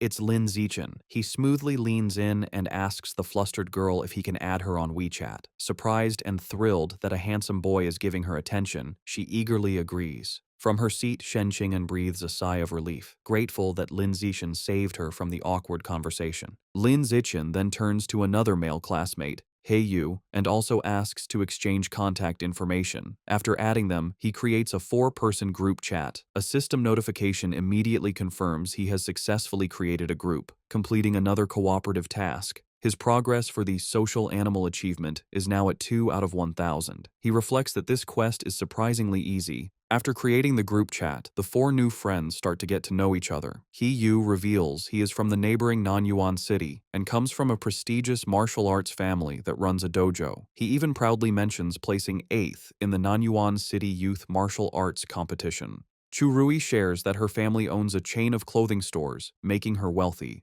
After Lin Zichen and Shen Qinghan also share their backgrounds, the 4 quickly become a close-knit group. Just as they are getting comfortable, He Yu asks the others to guess who the strongest student in their class is. Chu Rui immediately points to Lin Zichen, guessing it must be him since he was the top scorer on the entrance exam for their entire district. This shocks He Yu, who had no idea his new friend was so accomplished. However, Lin Zichen humbly suggests that being the top scorer doesn't necessarily make someone the strongest. He reveals a surprising fact. The principal had spent a lot of money to recruit 2 exceptionally powerful students from Nanyuan City for their class.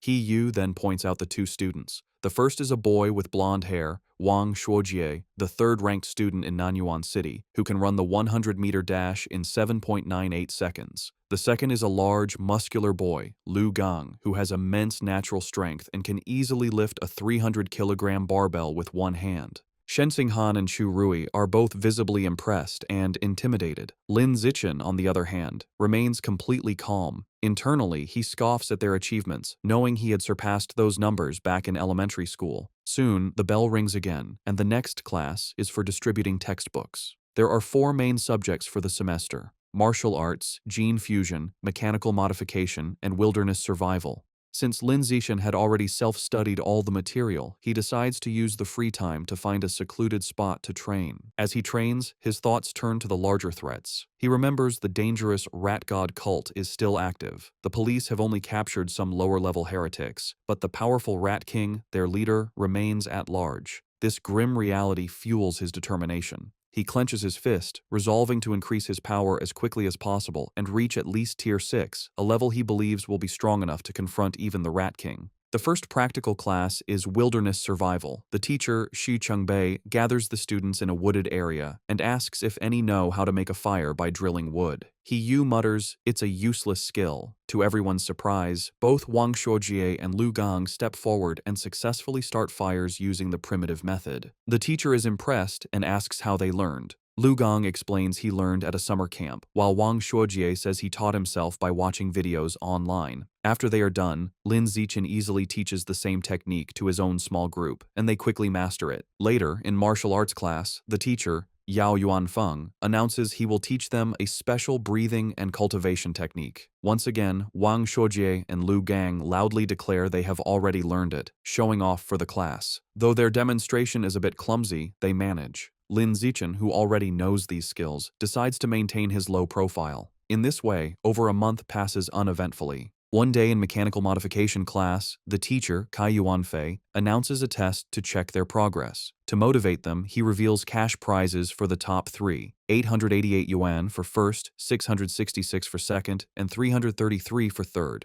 Lin Zichen's eyes light up when he hears about the prize money, realizing the first-place reward is almost enough to buy half a jin of the expensive savage giant eagle meat. With everyone motivated, the class begins the exam. Coincidentally, the gene fusion teacher, Liu Duren, has the same idea and also springs a surprise exam with the same prize structure. After the 2 difficult exams, the students are drained. He Yu collapses onto his desk, groaning. The other students complain about how difficult the questions were. One girl laments that she was hoping for a 90 but would be lucky to get a passing grade of 60. While everyone else complains, Wang Shojie and Lu Gong begin to casually brag. Lu Gong asks Wang Shojie how he did. Wang Shojie confidently replies that he should score a 95, as he only struggled with the last part of the final question. Lu Gong nonchalantly agrees, stating he is in the same boat and also expects a 95. Listening to their arrogant exchange, He Yu glares at them, clenching his fists in fury and thinking about how badly he wants to punch them. The teacher announces the results of the mechanical augmentation test. He reads the scores, revealing that Guo Yunling received 52 points, while Shen Qinghan passed with 61. Shen Qinghan excitedly tells Lin Zichen she passed, and he congratulates her on her hard work. The teacher continues, announcing He Yu scored an impressive 88 points. His friends praise him, and he humbly replies he was just lucky, promising to treat them to a meal with his third-place prize of 333 yuan. Next, the teacher confirms Lu Gang and Wang Shuojie both scored 95 just as they predicted, complimenting them for being only one question away from a perfect score. Wang Shuojie confidently claims that with 10 more minutes, he could have solved the final problem, and Lu Gang agrees. Listening to them brag, He Yu is frustrated, but comforts himself with the thought that third place is still his. However, the teacher then reveals a shocking result. Despite the test's difficulty, one student achieved a perfect score, Lin Zichen, with 100 points. Wang Shojie and Lu Gong are stunned, shouting the result is absurd. The rest of the class erupts in cheers. Even a defeated He Yu joins in, recognizing Lin Zichen is on another level. Shen Qinghan and Chu Rui celebrate his victory as the glory of Shanghai. Ignoring the praise, Lin Zichen's focus is on the prize. He raises his hand and asks Teacher Kai when the 888 yuan prize for first place will be distributed.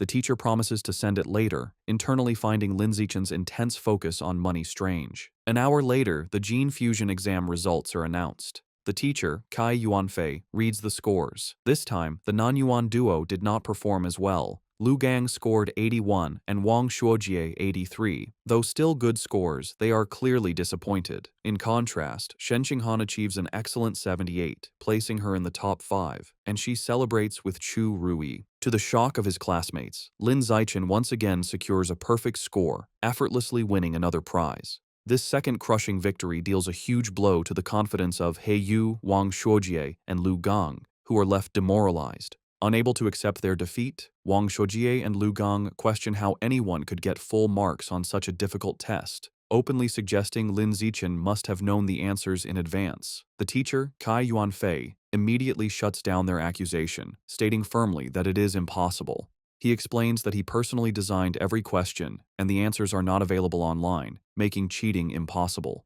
The two are left speechless. Their classmates are not so kind. He Yu and Chu Rui laugh, mocking Wang Shuojie and Lu Gang for being sore losers. He Yu calls them a disgrace to Nanyuan City, and Chu Rui adds that uncultured, ugly people always cause the most trouble. After lunch, the practical exam for wilderness survival begins. The teacher, Shi Chengbei, explains the rewards are the same, with cash prizes for the top 3. The exam has 3 parts: climbing, swimming, and making fire by friction. Having been beaten in the academic tests, Wang Shuojie tells Lu Gang they must redeem themselves in the practical exams. Lu Gang agrees, and both glare at Lin Zichen, vowing to crush him and wash away their shame. The exam begins with climbing, where speed determines the winner. As expected, Lin Zichen's superior physical abilities allow him to easily dominate. He scales the rock wall with incredible speed, leaving the Nanyuan duo far behind to secure first place. The tree climbing event ends the same. Lin Zichen again takes first, while a defeated Wang Shuojie complains he couldn't even see his shadow. While Lin Zichen excels, he notes his real concern is for Shen Qinghan. As he expected, she struggles with the climbing and finishes last. However, he isn't worried, knowing her true talent is in the water and confident she will regain her confidence during the swimming segment. Next is the fire-starting segment. With his eyes on the prize money, Lin Zichen knows he must continue to crush the Nanyuan duo. He starts the task with intense focus and speed, successfully creating a fire in just 58 seconds. Wang Shuojie and Lu Gang watch in utter disbelief, wondering how he can be so fast at everything, bewildered by his insane hand speed. The final part of the wilderness survival exam was swimming. This time it was Shen Qinghan's turn to shine. Tapping into her natural affinity for water, she swam with incredible speed, easily crushing the Nanyuan duo and delivering another heavy blow to their shattered confidence. Wang Shuojie was left in disbelief, unable to understand how Shen Qinghan could suddenly exhibit such explosive power in the water, concluding he must be hallucinating. After the exam, a defeated Wang Shuojie and Lu Gang were completely silent for a long time. However, their silence only lasted through lunch. In the afternoon, the final exam for martial arts began. The teacher, Yao Yuanfeng, announced it was time to test their progress with a sparring competition. The top 3 would receive prizes, motivating the class. For Wang Shuojie and Lu Gang, this reignited their hope. Filled with determination, they resolved to reclaim their pride. They reasoned this was martial arts class, where physical fitness and combat technique truly mattered. They believed if Lin Zichen was weak in martial arts, his other scores were meaningless. Before sparring, the teacher had everyone do a physical test as a warm-up, measuring their 100-meter sprint, one-hand barbell lift, and vertical jump. Lin Zichen, holding back to avoid being too flashy, still gave an incredible performance. He ran the 100-meter dash in 7.78 seconds and lifted a 330-kilogram barbell with one hand. His vertical jump was 2.18 meters, and he easily took first in all 3 events, making sure to only slightly beat the Nanyuan duo. They were once again left in utter shock. Wang Shuojie couldn't understand how Lin Zichen could be faster, while Lu Gang was baffled by how someone who didn't look muscular could be so strong. Trying to rally, Wang Shuojie reminded Lu Gang that failing the physical test didn't mean they would lose in sparring, as real combat also required technique. They convinced themselves their superior technique gave them a chance. After the test, everyone moved to the dueling area for the sparring matches. Eager to complete his survival of the fittest achievement, Lin Zichen stepped into the ring first. However, after his overwhelming display, no one dared to challenge him. Even Wang Shuojie and Lu Gang held back to observe first. Seeing the stalemate, the teacher intervened. He called out a student named Lu Wei and ordered him to spar with Lin Zichen. The two faced off, but the match was over before it began. To save time, Lin Zichen ended it instantly with a single devastating punch that sent Lu Wei flying. He then speed ran through the rest of his opponents, taking down every student in the class with the same brutal efficiency. Watching this, Wang Shuojie and Lu Gang are left in utter despair. Wang Shuojie realizes with horror that Lin Zichen is far stronger than they imagined and probably wasn't going all out during the physical test. He wonders how anyone could compete with such a monster. Just as their spirits are crushed, He suddenly leaps into the ring, shouting Lu Gang's name. He points at Lu Gang, declaring he's warmed up and at his peak, and challenges him to a fight. Eager to vent his frustration, Lu Gang readily accepts. He reasons that while he may not be confident against Lin Zichen, he can certainly defeat He and vows to flatten him in 30 seconds. With a battle cry, He rushes forward, and the two clash in a fast exchange of blows. However, the fight is decided by the clear gap in their power. Lu Gang easily catches Heiyu's kick, uses his superior strength to swing him around, and then hurls him out of the ring. Heiyu crashes hard, defeated and vomiting. Standing victoriously, Lu Gang looks down at his defeated classmate. He offers a backhanded compliment, acknowledging Heiyu's physical technique is the best in their class, but smugly concluding that he is still better. After his victory, Lu Gang turns to see Lin Zichen approaching. Lin Zichen calmly issues a challenge for them to spar. Internally, he sees this as a perfect chance to make progress on his achievement quest. Fresh off his win and brimming with confidence, Lu Gang smirks and accepts, declaring he is not afraid. Lu Gang immediately goes on the offensive with a powerful punch. However, the gap in their abilities is apparent. Lin Zichen moves with blinding speed, effortlessly dodging the attack and leaving afterimages. Before Lu Gang can register what happened, Lin Zichen counters with a swift kick. The powerful blow connects squarely with Lu Gang's back, and he is sent flying out of the ring, defeated in a single blow. With both Nanyuan duo members utterly defeated, the other students begin to taunt the last one standing. They shout at Wang Shuojie, asking if he's going to avenge his fallen bro, and telling him the pride of Nanyuan now rests entirely on his shoulders. They jeer, telling him not to chicken out. Annoyed, Wang Shuojie snaps at the crowd to shut up, claiming he was already planning to fight. He rushes into the ring to face Lin Zichen. As he stands before his overwhelmingly powerful opponent, he steels his resolve, telling himself that what is meant to come will come, and he must find a way to defeat him. Determined to win, Wang Shuojie shouts that he's going all out and rushes at Lin Zichen with a furious attack. However, his effort is futile. Lin Zichen effortlessly stops the punch with one hand and counters with a single devastating blow that sends Wang Shuojie flying upside down. He crashes hard onto the gym floor, knocked out and foaming at the mouth, defeated as easily as everyone else. With the Nanyuan duo taken care of, Lin Zishan proceeds to systematically take down the rest of the boys in the class one after another with the same effortless efficiency. After defeating all the male students, he checks his system. He notes that according to the survival of the fittest achievement rules, defeating the same person multiple times only counts once. This means his only remaining opponents in the class are the girls. He wonders if any of them will even be willing to spar with him. To his complete surprise, the girls are more than willing. A crowd of his female classmates gathers, blushing and eagerly making heart gestures, all wanting a chance to fight him. The first to volunteer is Chu Yu-tong, who excitedly raises her hand and challenges him. She leaps into the ring and attacks with surprising speed and agility. However, Lin Zichen is still on another level. He easily dodges her attack, leaving her to comment on his incredible speed. She gracefully lands, disappointed that she came so close but couldn't even grab him. Unexpectedly, after Chu Yu-tong's defeat, the other girls also volunteer to challenge him one by one. Of course, Lin Zichen holds back considerably when facing the girls. His main goal isn't to hurt them, but simply to win the official matches and complete his achievement as quickly as possible. Soon, Lin Zichen finishes sparring with all the girls in his class. While he has successfully defeated every student, he is still far from completing his achievement task. He is a bit disappointed, but his mood quickly changes when his teacher, Yao Yuanfeng, suddenly announces some good news.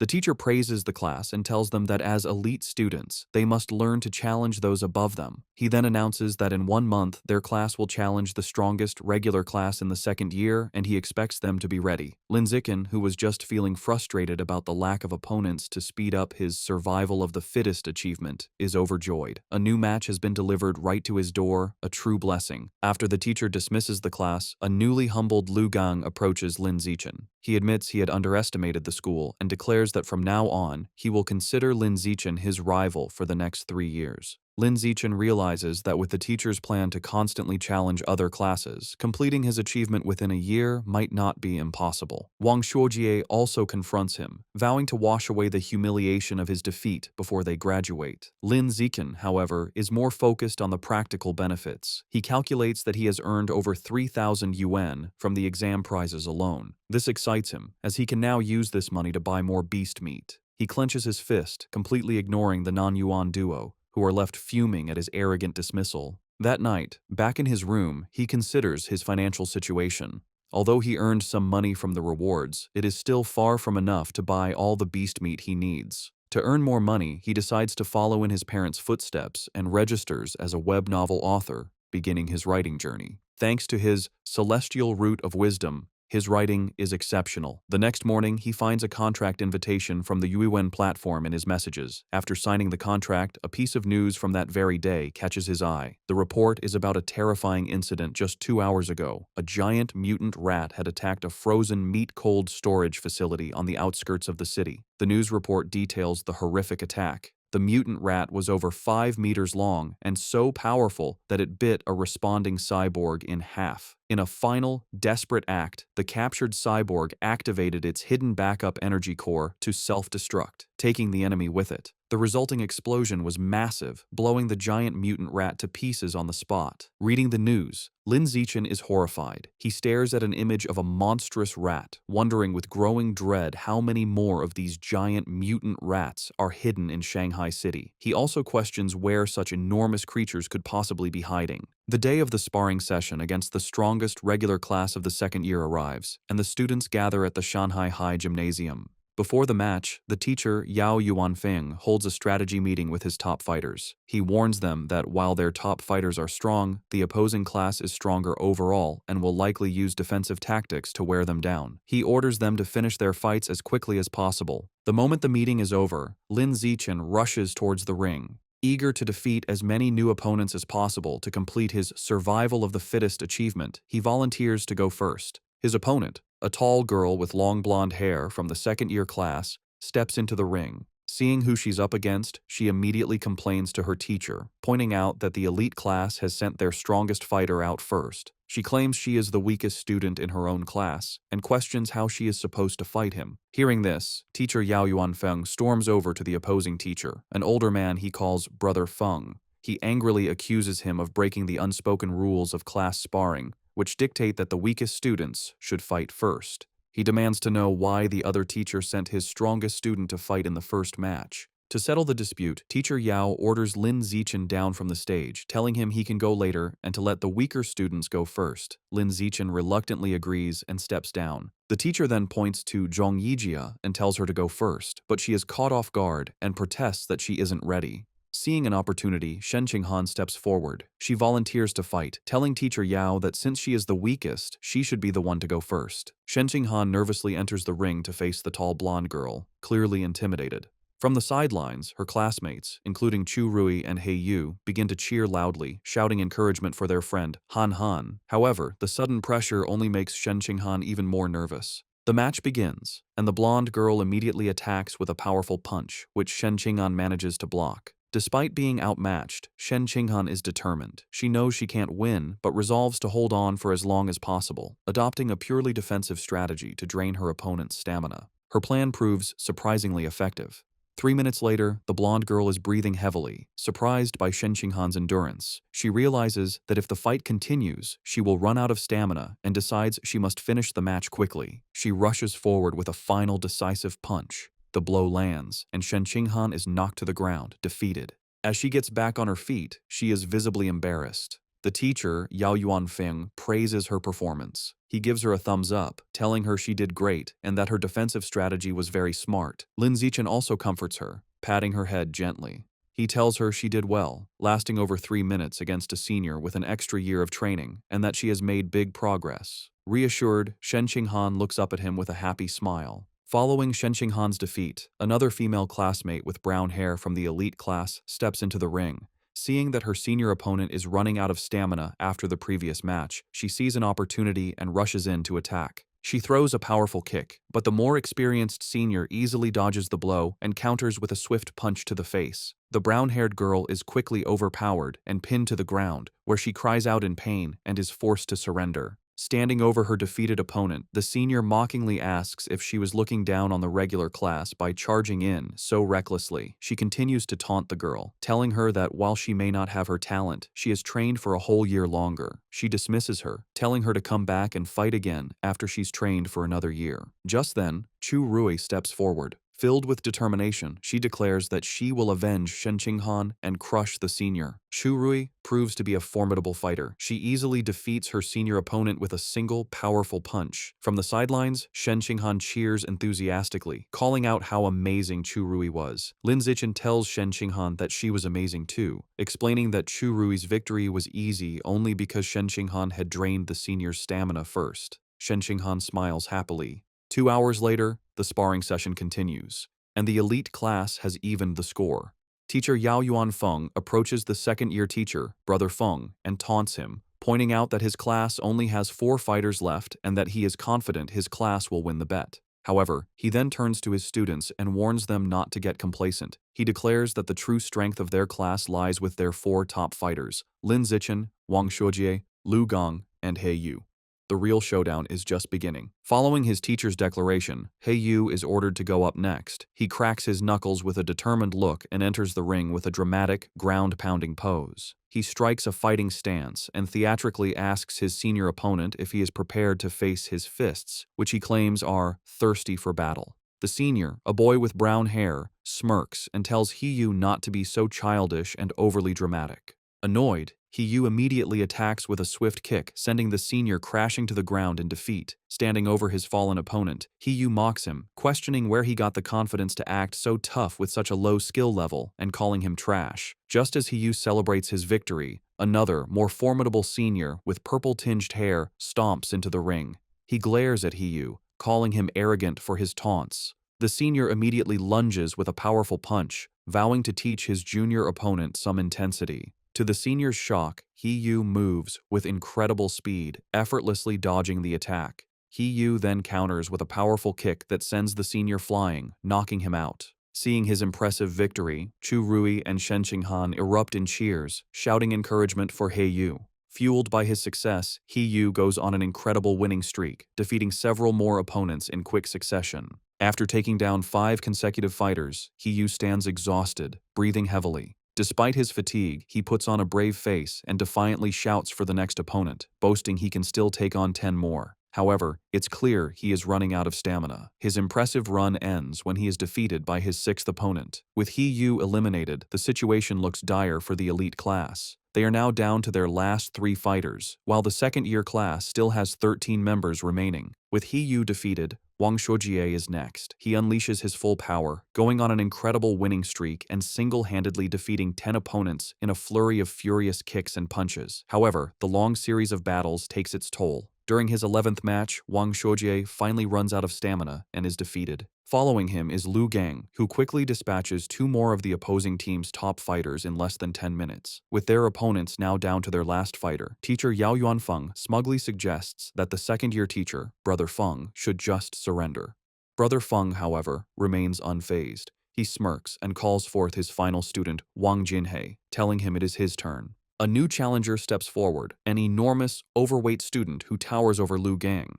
Despite his opponent's intimidating size, Lu Gang is not impressed. Dismissing him as just a slightly larger fatty, he rushes into attack, confident he can beat him. He lands a powerful punch on Wang Jinhei's massive belly, but to his shock, the blow has no effect. He feels as if he just punched solid rubber. He tries again, unleashing a rapid barrage of punches, but all his attacks are harmlessly absorbed by his opponent's thick layer of fat. Soon, Lu Gang is left panting and exhausted, realizing his attacks are useless. His opponent, who has not moved an inch, looks down at him with a calm expression. He asks if Lu Gang is finished, because now it is his turn. Before Lu Gang can react, Wang Jinhei grabs him by the neck with incredible strength. With a single, effortless motion, he throws Lu Gang out of the ring, securing the victory and leaving the elite class with only 1 fighter remaining. Stunned by such a powerful fighter, teacher Yao Yuanfeng exclaims that he doesn't remember the second-year class having such a strong student. The opposing teacher, Brother Feng, smirks and explains that Wang Jinhei is a new transfer student who just arrived this semester. He then smugly reminds teacher Yao about their bet, telling him it looks like he is going to lose and will have to buy dinner for the entire opposing class. Realizing he has been tricked by his rival's secret weapon, teacher Yao clenches his fist in frustration, worried that not even Lin Zichen can defeat this monster. Despite his doubts, he puts on a brave face for his last student. He places a hand on Lin Zichen's shoulder and tells him it's his turn, encouraging him to just do his best and not worry too much about winning, as the experience will be valuable. Lin Zichen simply smiles and reassures his teacher that he will win, leaving the man speechless. As Lin Zichen steps into the ring, Wang Jinhei looks down at him, unimpressed. He dismisses his opponent as looking rather weak to be his class's final ace.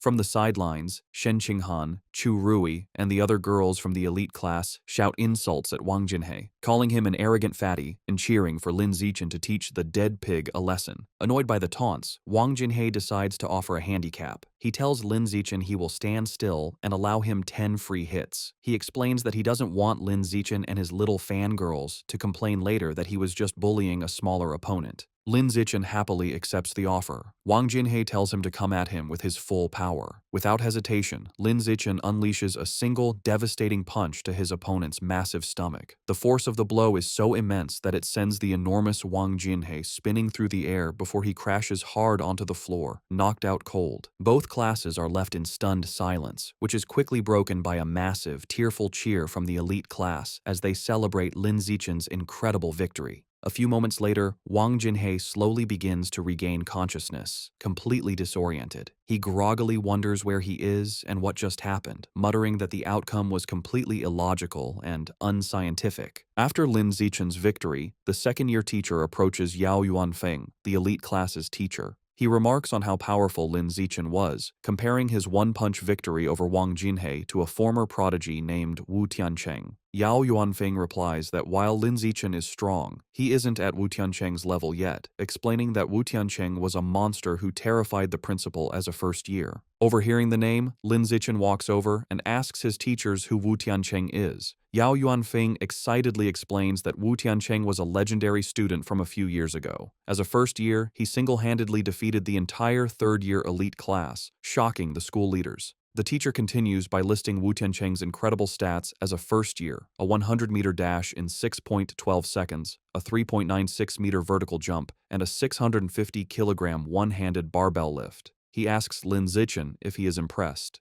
Lin Zichen smiles nervously and admits he is a little impressed. However, he internally thinks Wu Tiancheng's feats were only on par with the strength he possessed during his 6th grade summer vacation. That night, the class celebrates their victory at a restaurant.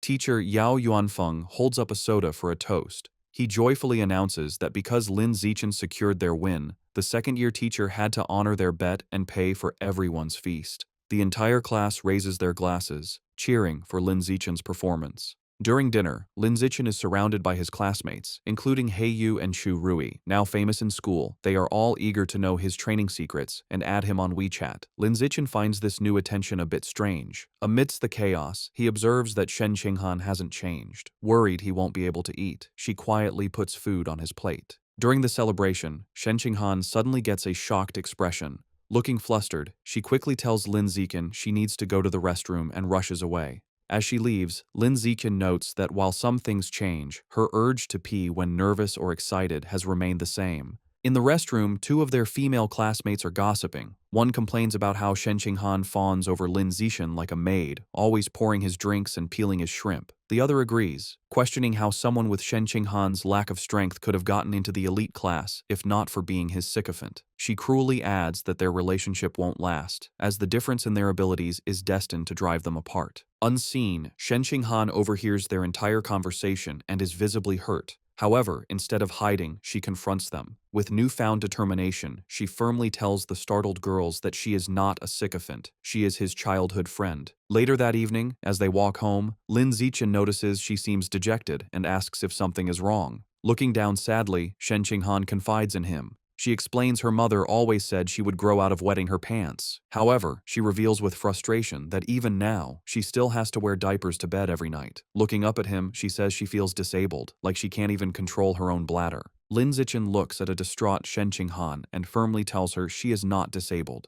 He gently places his hands on her shoulders to comfort her, explaining that her inability to control her bladder is actually a superpower that hasn't fully developed yet. Shen Qinghan looks up with wide, hopeful eyes, questioning if it's really a superpower. Lin Zichen confirms it, telling her that her natural talent in the water is a manifestation of this power. Intrigued, Shen Qinghan asks if his own amazing abilities are also because he has a superpower. Lin Zichen confidently replies that yes, just like her, he also has a superpower. Excited by the idea, Shen Qinghan wonders what kind of power she might have. Lin Zichen reassures her it will definitely be a very powerful one. However, their path is blocked. A special team in protective gear is cordoning off a building, and an officer with a megaphone instructs the public to stay back while they exterminate rats. Their attention is drawn to the chaos inside. A man in an apron frantically swings a broom at a swarm of large rats, trying to fend off the exterminators. He screams at the officers to stop, pleading with them not to kill his brothers. His face twists in agony and rage as he continues to scream. Consumed by fury, the man charges at the officers, yelling that he will fight them to the death. Watching the scene, Shen Qinghan asks Lin Zichen if the man has gone crazy. Lin Zichen agrees, suggesting he might be mentally ill, though he finds the situation pitiful. He tells her that's just how some people are and that they should go home. Later that night, at Lin Zichen's house, he and his parents are watching a troubling news report. The anchor announces that a young female teacher went missing last week and is still not found. His mother, Zhang Wangshan, expresses her alarm, noting this is the 4th young woman to disappear this month. His father, Lin Yansheng, corrects her, stating it is the 5th.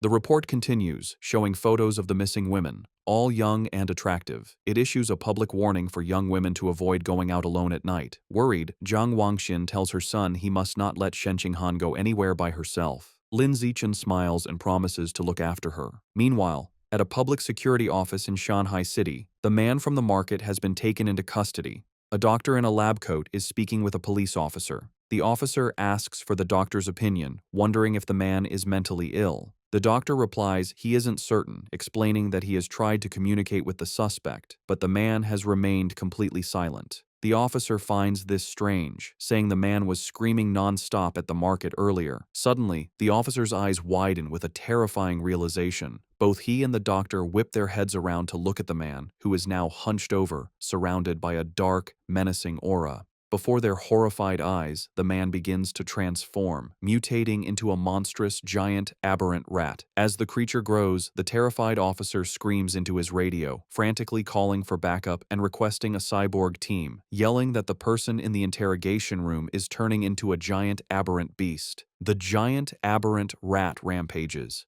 A police squad opens fire, but the bullets barely slow it down. As the officers retreat, a female officer reports that headquarters confirmed all cyborgs are deployed on other missions. The director adds grimly that support won't arrive for 10 minutes and their ammunition won't last that long. Realizing they can't fight it head-on, the director orders his team to their car. Their new plan is to lure the monster into the suburbs to buy time. The female officer jumps into a police van and starts the engine, while another officer braces himself inside. They speed through the city with the giant rat in hot pursuit, leaping between buildings. The female officer urges them to go faster to give the cyborgs more time. The van races up a mountain road and into a tunnel, but the beast is relentless. It closes the distance with a terrifying roar, its massive tooth-filled maw open. The monster slams into the back of the van, causing it to lose control, flip violently through the air, and crash. Inside the overturned van, the female officer hangs upside down, injured. With a look of despair, she thinks that in the end, they still couldn't make it. Just as the giant aberrant rat roars in triumph over the wrecked van, a massive explosion engulfs it. Help has arrived. A female cyborg with short purple hair and sleek armor. Hovering in the air, she locks on and unleashes a barrage of powerful purple missiles. The projectiles slam into the monster, creating a series of fiery explosions as she gives the command to kill. After the smoke clears, the cyborg lands on the crater-filled road. She finds a large tunnel and realizes the rat escaped by digging its way out, noting the beasts seem to be getting smarter. However, she sees shredded flesh and blood on the ground and concludes the creature is seriously injured and couldn't have gotten far. She decides she has a good chance to track it down. The scene shifts to the city skyline at 3 a.m. In his room, Lin Zichen is at his computer, not training, but writing. He reflects on his progress as a web novel author. He has written daily for over half a month, and his novel is now nearly 200,000 words.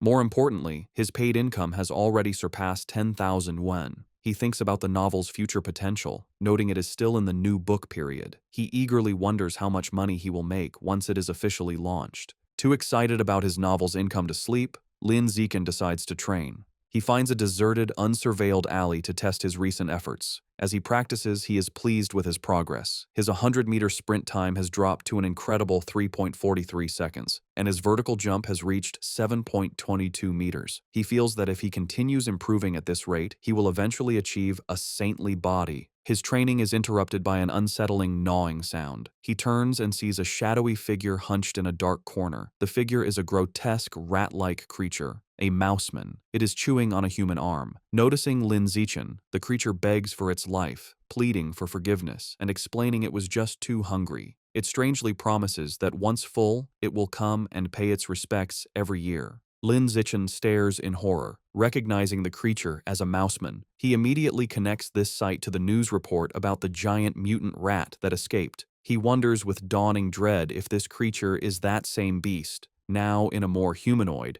but no less monstrous form. Realizing the extreme danger, Lin Zichen decides he must inform the police. However, as he turns to leave, the mouseman panics, thinking he is its next meal. It stammers that it doesn't have to eat him and can go find others to devour instead. Before Lin Zichen can react, the creature springs into action. It leaps off the alley walls with blinding speed, ricocheting from side to side in a series of lightning-fast jumps. The mouseman lunges at him, screaming it wants to eat human meat as hunger overrides its fear. The attack is so fast that Lin Zichen realizes there is no time to dodge. With no other option, he faces the monster head-on. As the creature closes in, Lin Zichen meets its charge with a single, devastating kick to its jaw. The impact sends the mouseman spinning through the air before it crashes hard to the ground. The beast struggles to its feet, clutching its bleeding chest. It stares at Lin Zichen in disbelief, wondering how a weak-looking student could possess such overwhelming strength. Stunned and injured, the mouseman stares back at Lin Zichen, shocked by his unexpected power.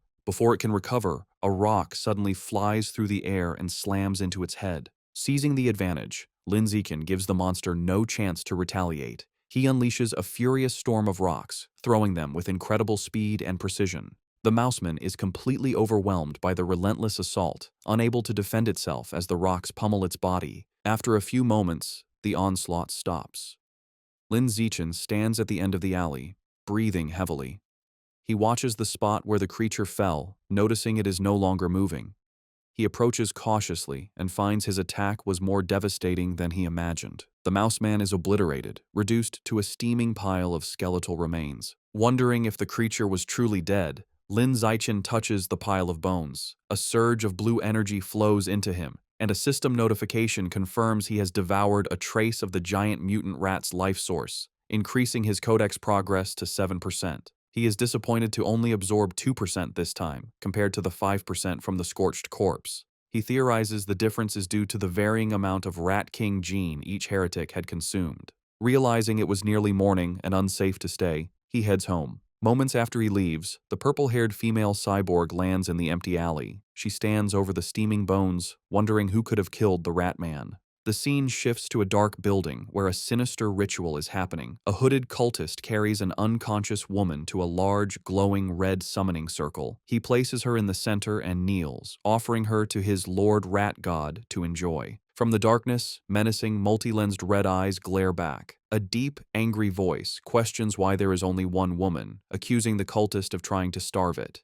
The voice complains the offering isn't even a mouthful and threatens to make the cultist part of the sacrifice. The cultist prostrates himself in terror, desperately begging to explain. Still on the floor, the terrified cultist explains that young women have become cautious lately, rarely going out at night and always traveling in groups, making them hard to capture. The massive, shadowy rat god looms over him, its deep voice commanding that if women are too difficult, he should catch young men instead. The cultist immediately agrees. Suddenly, a large, bloody chunk of raw meat is thrown onto the floor. The cultist greedily grabs it and begins to devour it raw, thanking his Lord Rat God for the blessing. As he eats, the ritual reaches its gruesome climax. Massive red tentacles emerge from the summoning circle, wrapping around the unconscious woman and lifting her into the air. The monstrous, multi-eyed maw of the rat god opens wide and devours her whole. Sounds of chewing and crunching echo through the building. After its meal, the Lord Rat God gives one final, chilling order. It tells the cultist not to capture ordinary people next time, complaining their meat is too bitter. The entity declares it wants to eat nobles who live in luxury, believing their meat will be more tender. To help Shen Qinghan improve her martial arts grades, Lin Zichen holds special training sessions with her at her house. During one session, he acts as her personal coach, correcting her form. He adjusts her arm, stance, and shoulders, explaining how to generate more power and maintain better balance. Once her posture is corrected, he tells her to attack him with her full strength. She lunges at him with a determined punch. Lin Zichen easily catches her fist, praising her for the precise angle and improved power. He also catches her follow-up kick, pointing out a flaw in her form and demonstrating the correct technique by physically moving her leg into the proper position. After the intense session, an exhausted and sweaty Shen Qinghan collapses onto the floor. She catches her breath, telling him that even though she is exhausted, she can feel her martial arts strength has genuinely improved. Still kneeling on the floor, a motivated Shen Qinghan tells Lin Zichen that training 3 times a week isn't enough and asks if they can do it every day. Lin Zichen tells her that isn't necessary, explaining her body couldn't handle a daily high-intensity regimen. Shen Qinghan agrees and decides to stick with their current schedule. Just then, Lin Zichen's phone buzzes. As he takes it out, Shen Qinghan leans in curiously, asking if it's a special news report. He looks at the screen and sees 2 major headlines. The first announces that the Jishin Corporation will provide free treatment for former mechanical prodigy girls left disabled by early mechanical modifications.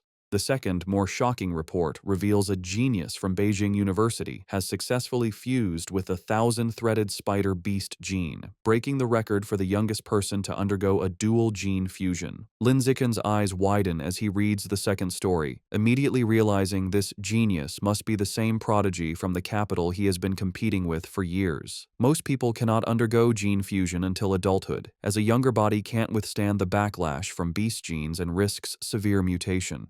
However, this prodigy has now successfully undergone a second gene fusion at the young age of 18.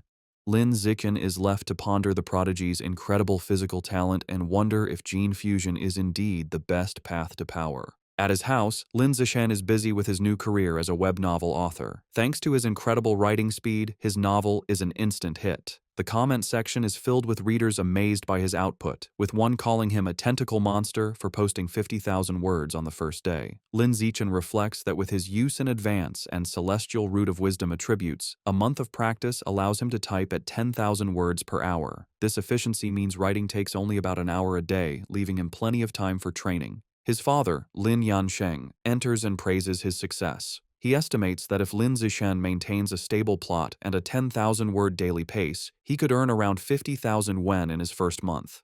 He adds that once the novel's word count grows, making 100,000 wen a month would not be a problem. Lin Zichen is thrilled. With an income of 50 to 100,000 wen a month, he will no longer have to worry about funding his quest to unlock the exotic beast codex. He sets a firm goal. He will use his first 2 months' fees to finally unlock the Savage Giant Eagle codex. The scene shifts to his martial arts class, where the teacher, Yao Yuanfeng, announces a sparring session to assess progress. Lin Zichen's overwhelming power is on full display. He completely crushes the field, effortlessly defeating every opponent with powerful kicks and punches. No one lands a single hit on him. After the session, his teacher presents him with his prize money. Lin Zichen reflects on the successful day, pleased that he not only earned another 888 yuan, but also gained crucial experience points toward his survival of the fittest achievement. While Lin Zichen dominated, Shen Qinghan's results were not as stellar. As usual, she ranked last. Her friend Chu Rui tries to comfort the dejected girl. However, her training with Lin Zichen has clearly paid off. She now has the ability to fight back. A flashback shows her previous match against Wen Yuntong, the second worst student in the class, where she was defeated in under 3 seconds. This time, Shen Qinghan held her ground for nearly 3 minutes. More impressively, she actively traded blows, landing several punches and kicks. Her martial arts teacher, Yao Yuanfeng, was very impressed by her progress. He praised her hard work and encouraged her to keep it up.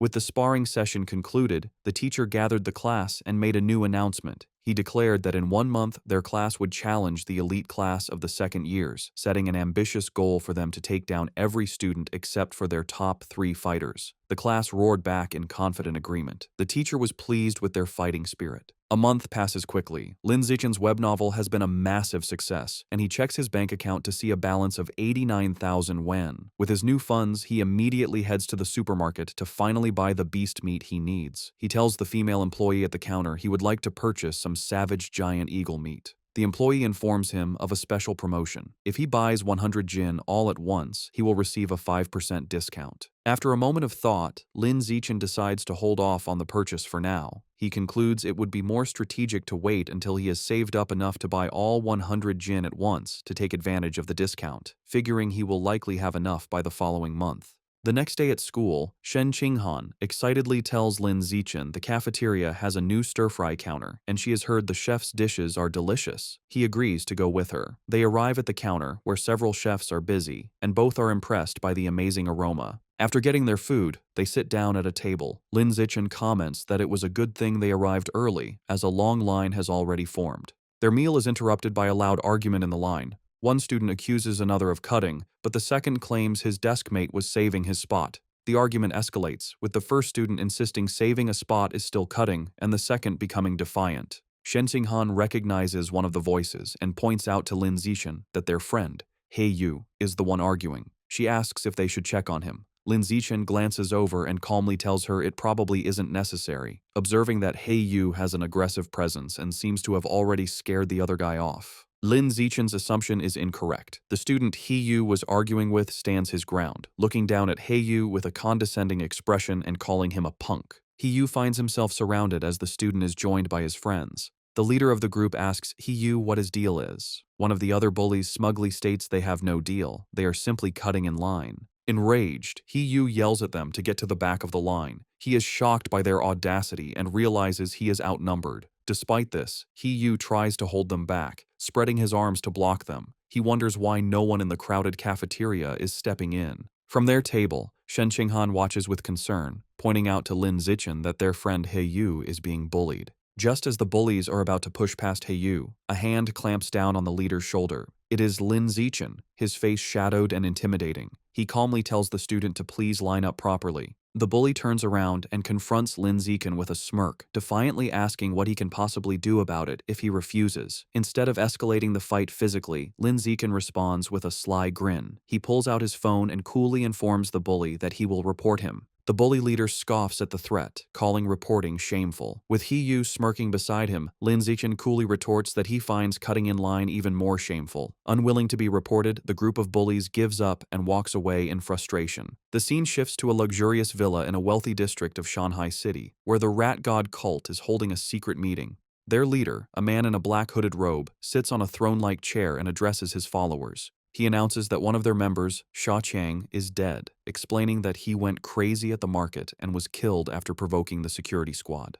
Another cultist mutters that it is good riddance. The leader then introduces a new young man who will be taking Sha Qiang's place. He relays a new, chilling order from their Lord Rat God. From now on, they must only capture and sacrifice noble elites, as their god finds ordinary people to be too bitter. This new directive causes concern. Two members speak up, arguing that capturing nobles is too risky. They reason that while a missing ordinary person might be overlooked, a missing noble would cause serious trouble.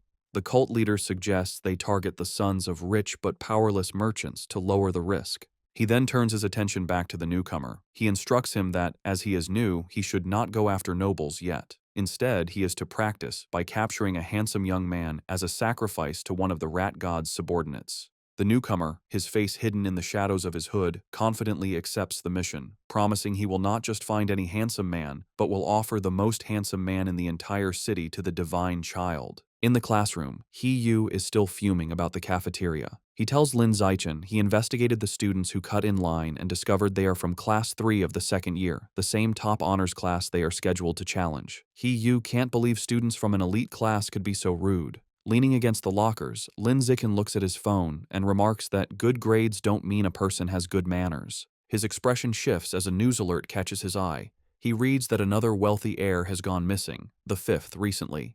Knowing the kidnappers haven't asked for ransom and remembering the rat god cult's order to capture nobles, Lin Zichen grimly concludes the cult is behind these disappearances. The day of the competition arrives, and students gather in a large gym with 2 fighting rings. Tension between the classes is high, as the students who bullied He-yu glare at him, and He-yu makes a defiant gesture in return.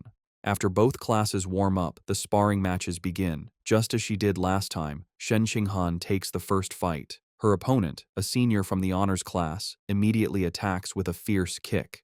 Shen Qinghan blocks the strike, but the senior's power is too great. Her defense is broken, and she is knocked to the ground, defeated. The senior is formidable, as other first-year girls, including Chu Rui, are also swiftly defeated one by one without landing a single hit. The first year's losing streak is broken when a muscular, short-haired girl defeats the senior with a powerful kick. However, this victory is short-lived. The next senior, a girl with long red hair, immediately seizes control. She is an overwhelming opponent, defeating 9 first-year students in a row in less than 10 minutes, including 3 boys. The first-year class is now down to its last 4 fighters: Lin Zichen, Wang Xiujie, Lu Gang, and He-yu. The situation is bleak, as the second-year honors class has only lost 5 students, all girls. A staggering 36 of their students, none of them boys, have yet to fight. Their teacher, Yao Yuanfeng, clenches his fist, feeling the gap in strength is hopeless. With limited options, Yao Yuanfeng tells He-yu it is his turn, asking if he can take out the 6 remaining girls on the opposing team.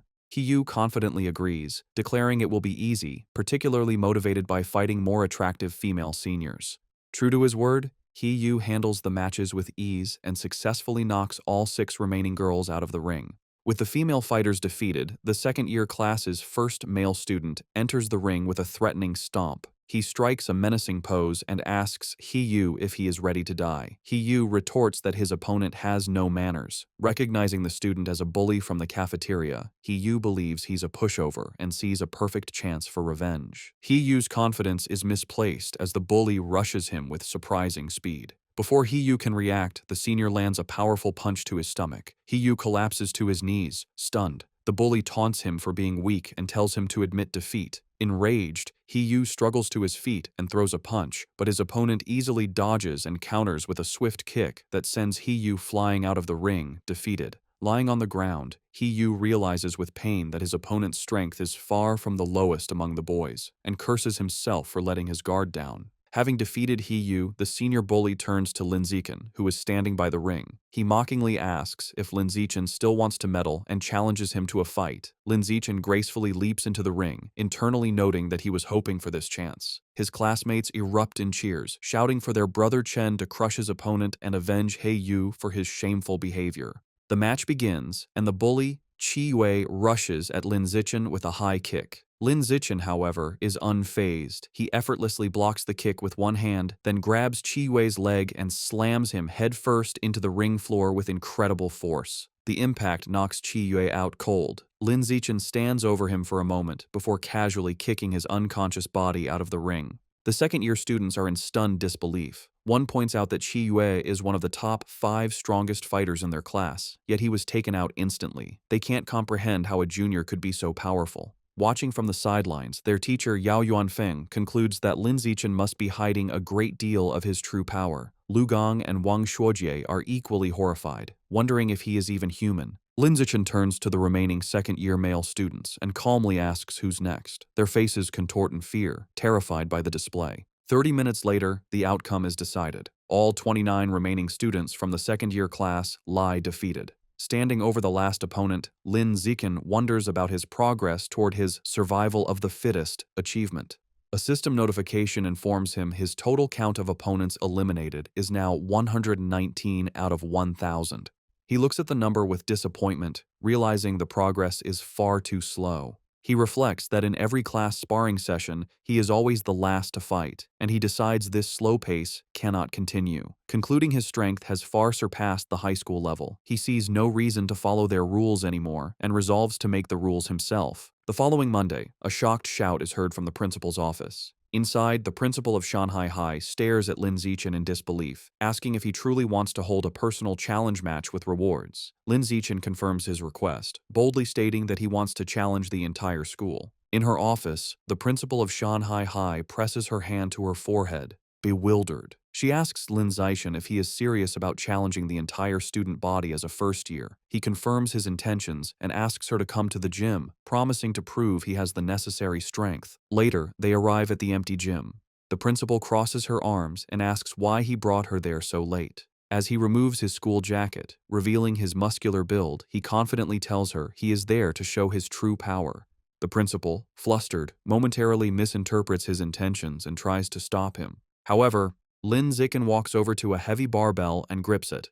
To her astonishment, he lifts the massive 700-kilogram barbell into the air with one hand, holding it effortlessly. The principal stands frozen in shock. It dawns on her what he meant by showing his power. She realizes his strength already surpasses that of the school's most legendary student, Wu Tiancheng, during his first year. Completely convinced, the principal gives Lin Zichen a thumbs up. She agrees to his request, promising to arrange an event for him to challenge the entire school. With a sheepish grin, he reminds her they must set up rewards, explaining that without prize money, no one would be motivated to challenge him. He then lays out his clever plan for the prizes. He suggests 2 types of rewards, a participation prize to encourage everyone, and a larger, cumulative prize pool that grows with each challenger. Whoever defeats him wins the entire pool. If no one can beat him within the time limit, all the money will be his. The principal, intrigued, smiles and agrees. Lin Zichen makes one final request: keep his true strength a secret for now. Otherwise, students might be too intimidated. She playfully pats his shoulder and agrees. Later, in her office, she shows Lin Zichen the finalized plan. He confirms it is perfect, thanking her for her hard work. As they speak, 2 teachers, Yao Yuanfeng and Liu Deren, walk by. They are shocked to see the principal's unusually cheerful demeanor towards Lin Zichen, wondering what is going on. Yao Yuanfeng is bewildered, remarking internally how the principal, usually a stern-faced she-devil, is now smiling so pleasantly, completely misinterpreting the situation. At 2 in the afternoon, the student body gathers in the gym, surrounding 2 large fighting rings where Lin Zichen and the principal stand. The principal takes the microphone and begins the announcement. She introduces Lin Zichen, details his recent victories, and explains the rules and prizes for his personal challenge against the entire school. The announcement causes an uproar. The crowd erupts in disbelief and mockery, with many shouting that the principal must have gone crazy. They are insulted by a first year's arrogance, questioning his confidence. One student angrily points out that defeating the second year's strongest class doesn't mean he can take on the third year's, while another calls him arrogant. Facing the hostile crowd, Lin Zichen calmly announces that starting the next day, he will be in the gym for 2 hours every afternoon, welcoming challengers. Internally, he is pleased by their anger, thinking that with so many eager to fight, he has a good chance of completing his survival of the fittest quest early. The scene shifts to a bustling city street at night. A young man with blonde hair walks alone, sipping a drink. His walk is interrupted when two attractive women step in front of him and invite him to a bar. The blonde man looks at them with a cold expression and bluntly tells them to get lost. As they walk away, they mutter that he has no charm. The young man watches them go, annoyed, wondering if Shanghai City is always this lame. The blonde young man is a new member of the rat god cult, struggling with his first mission.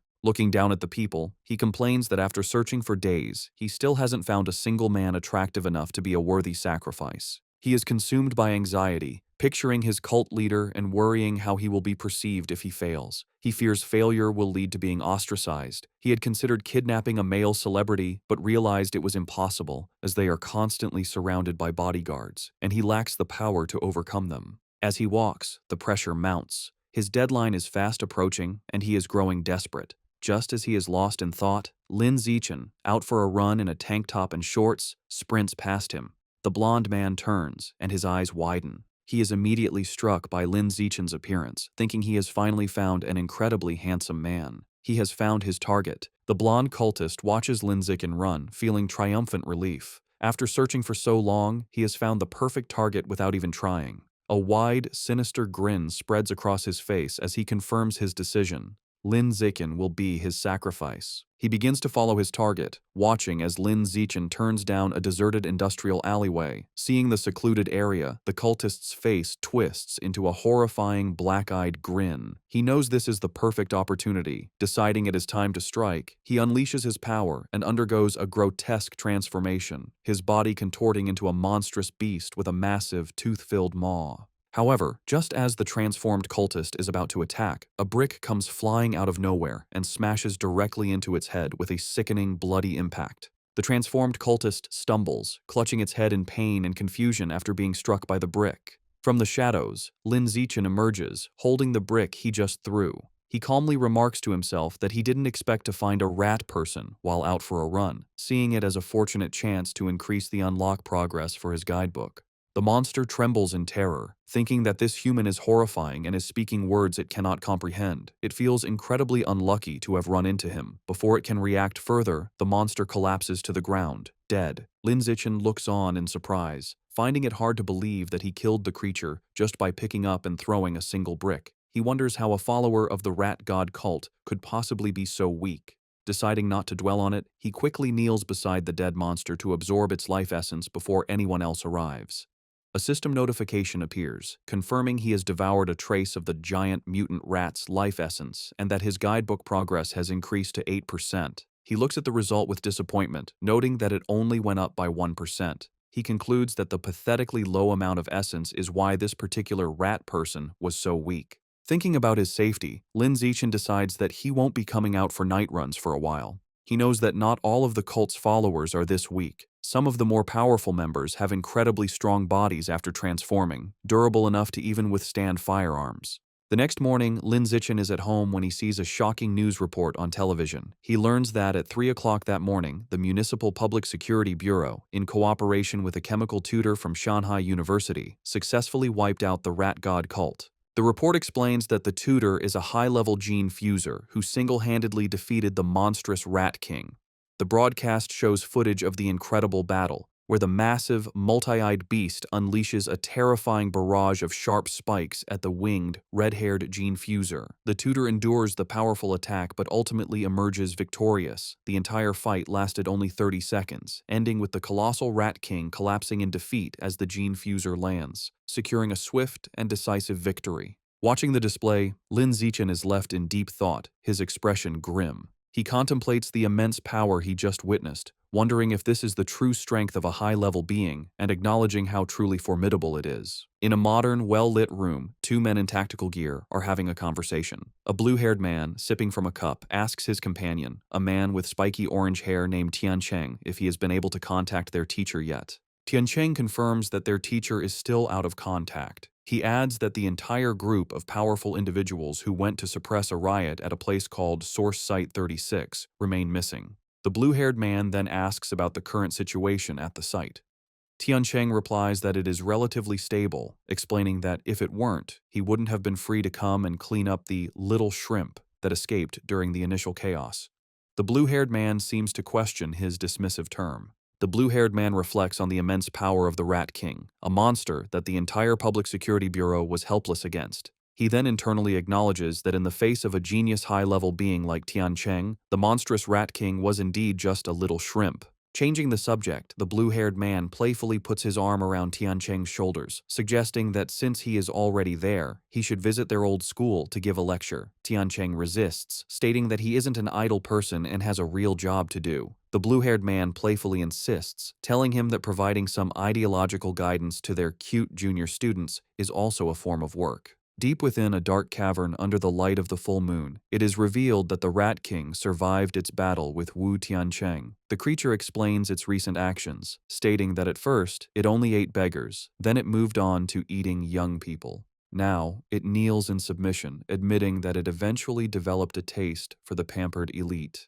The Rat King is not alone. It prostrates itself before a new, far more terrifying monster. A colossal, green-skinned being with glowing red eyes and immense power. This new monster scolds the Rat King, angrily telling it that it went to great trouble to bring the Rat King there to have its clan dig tunnels. Instead, the Rat King went around eating people and caused a huge commotion that drew unwanted attention. The giant monster glares down and menacingly asks the Rat King if it believes it deserves to die for its failure. Terrified, the Rat King begs its master for another chance. The giant monster considers the plea and agrees that it can give the Rat King another chance, but it clarifies that there will be a price to pay. Without another word, the monster's clawed hand strikes the Rat King, and a spray of blood fills the air. Deep in the cavern, the giant green monster continues punishing the Rat King. Having ripped out one of its eyes, the monster holds the bloody orb and remarks that while the sewer rat's eyes smell foul, they taste delicious. The monster then grabs the cowering Rat King, acknowledging its cleverness for hiding and sending a subordinate to pose as the Rat King to be defeated by the authorities. This reveals the creature Wu Tiancheng fought was merely a decoy. However, the monster delivers a final, chilling warning. If the Rat King fails to dig tunnels as commanded, it will still die. Meanwhile, back at Shanghai High, the day of Lin Zichen's personal challenge has arrived. As he walks toward the gym, he is the subject of intense gossip. Students point him out as the arrogant first year who dared to challenge the entire school, with many eager to watch. Lin Zichen, however, is focused on his phone, where he is looking at a wanted notice for the 9 fugitive members of the Rat God cult, noting the 500,000 yuan reward for their capture. He thinks of them as a walking fortune, but his practical nature takes over, and he reminds himself that if he ever encounters one, his first priority is to stay safe before thinking about the bounty. He arrives at the gym to find it packed with students surrounding the fighting rings, just as he had hoped. Looking at the sea of potential opponents, he knows the large turnout is not just due to his challenge, but also because of the final part of his plan, the participation prize. To motivate the crowd, Shen Qinghan stands on the sidelines with a megaphone, announcing that every participant will receive a lottery ticket for a chance to win generous prizes. The announcement works perfectly, and the male students erupt in excitement. They shout about the amazing prizes, including the latest game consoles and smartphones, though one boy is more interested in the possibility of touching Shen Qinghan's hand during the lottery. This same boy eagerly reaches forward to be the first volunteer. However, before he can finish speaking, a female student leaps over him, stepping on his head as she declares she will go first. This opens the floodgates, and a massive, chaotic crowd of female students rushes forward, trampling the boys as they all clamor for a chance to fight Lin Zichen. Soon, the fighting ring is filled with a large group of girls who have surrounded Lin Zichen, eagerly declaring they want to challenge him. The challenge, however, quickly becomes his female classmates fawning over him. One girl touches his arm, excitedly exclaiming how strong he feels, while another caresses his face, admiring how handsome he is. Completely surrounded, Lin Zixin thinks the situation has taken a strange turn. He feels reluctant to fight girls but steels his resolve. Knowing that to complete his achievement, he has no other choice. He begins to concentrate his power. With a series of gentle but firm pushes, he sends the girls flying out of the ring one by one. Finally, he unleashes a wave of energy that repels them all at once, apologizing as they are cleared from the ring. After the chaos has settled, Lin Zixin checks his system. A notification shows his progress for the survival of the fittest achievement has now reached 309 out of 1,000. Despite being defeated, the female students are undeterred. One girl with pinkish hair eagerly raises her hand, shouting she wants to challenge him again. However, Lin Zixin stands firm and coldly announces that according to the rules, defeated challengers may not re-challenge. The girls are crestfallen, with one complaining about the unfair rule. A large, muscular student and his friends step forward, and their leader cracks his knuckles, angrily declaring it is now his turn to teach the arrogant junior a lesson. This proves to be an empty threat. Lin Zixin effortlessly defeats opponent after opponent with single punches, and his system shows his survival of the fittest progress has climbed to 419 out of 1,000. Soon, he stands triumphantly atop a massive pile of unconscious students and calmly asks who is next. Just then, a new, more formidable challenger steps forward, declaring he is still there to fight. He leaps into the ring, and the other students immediately recognize him as Yan Xiaoxuan, the overlord of the second year's top honors class. They begin to murmur, wondering who will win.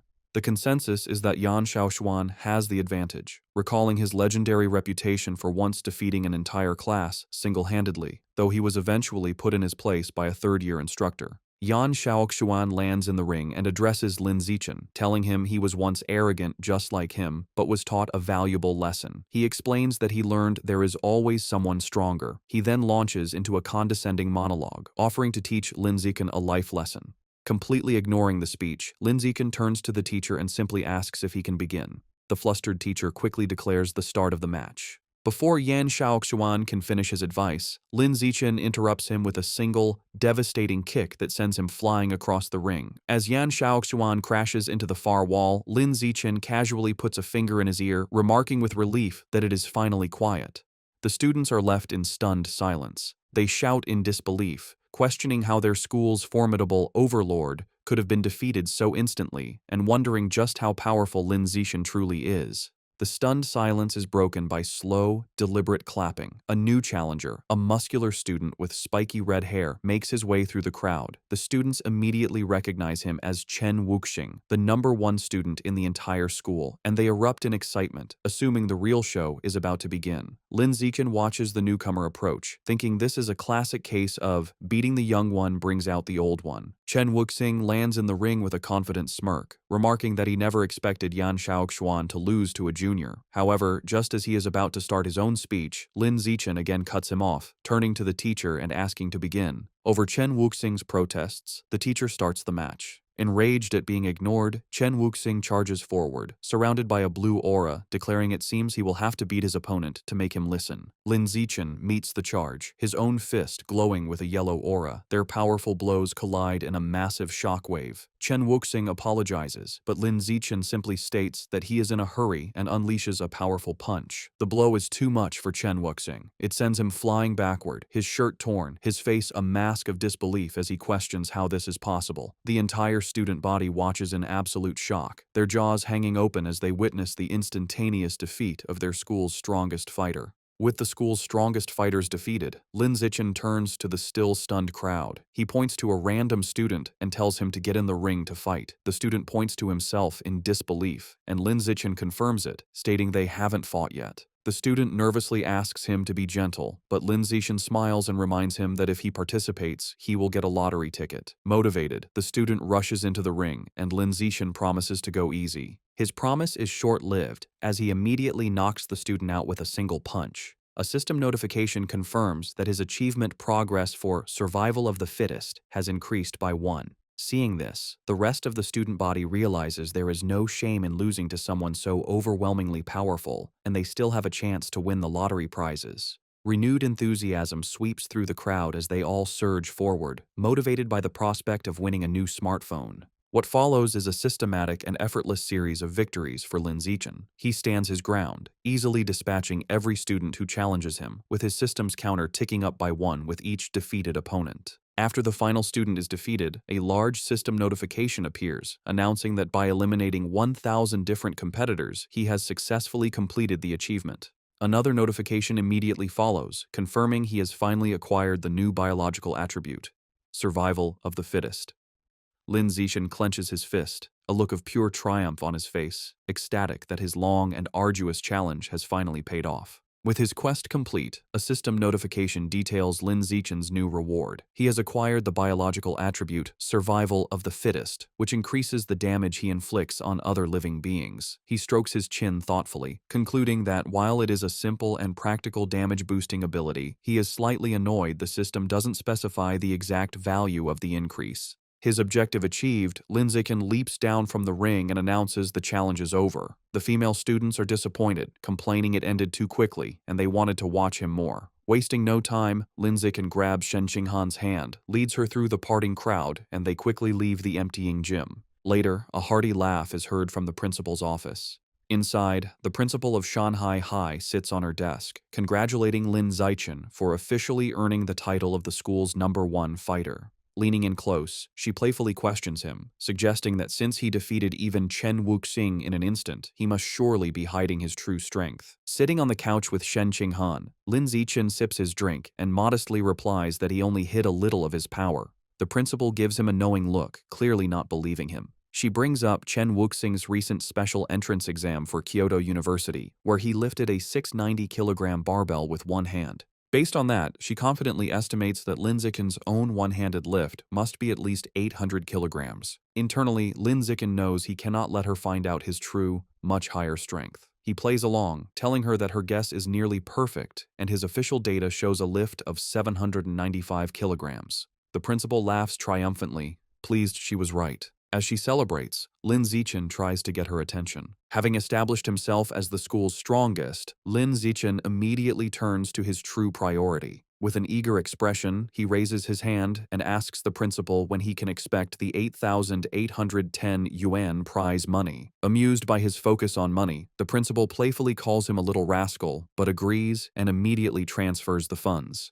Just as the principal begins to discuss his new responsibilities, Lin Zixin interrupts, asking if there is anything else he can do for her. He then makes a special request. Since both he and Shen Qinghan enjoy swimming, he asks for use of the gym's swimming pool. He clarifies that he wants exclusive access, meaning the pool should be closed to everyone else whenever they use it. The principal smiles and readily agrees. Internally surprised at how easily she consented, Lin Zixin adds one more condition. He explains that he dislikes being watched in his swim trunks, so he will be covering the security cameras during their private sessions. This statement causes Shen Qinghan to blush furiously. The principal's mind immediately jumps to a suggestive conclusion. Thinking about the implications of a boy and girl being alone in a pool with the cameras covered, her imagination runs wild, picturing a romantic and steamy encounter between the two of them. Playing along with her own misunderstanding, the principal retrieves a key from her desk, telling Lin Zixin that she will, of course, satisfy all of his requests. She hands him the key, officially designating the pool as their exclusive, private swimming area.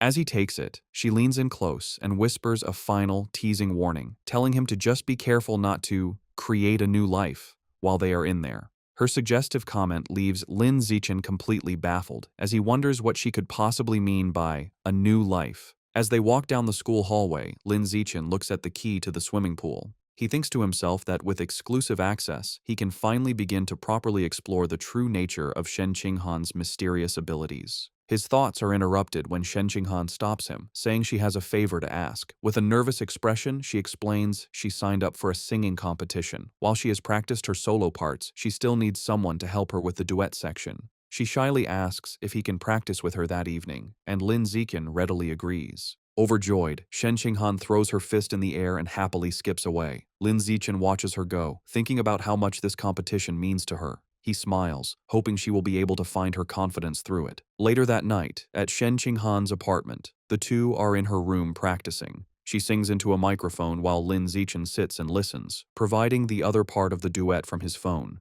Meanwhile, in the living room, Shen Qinghan's parents, Shen Jianye and Xu Meng, are watching. Her father expresses concern, asking his wife if it is appropriate for them to be alone in a room together now that they are older.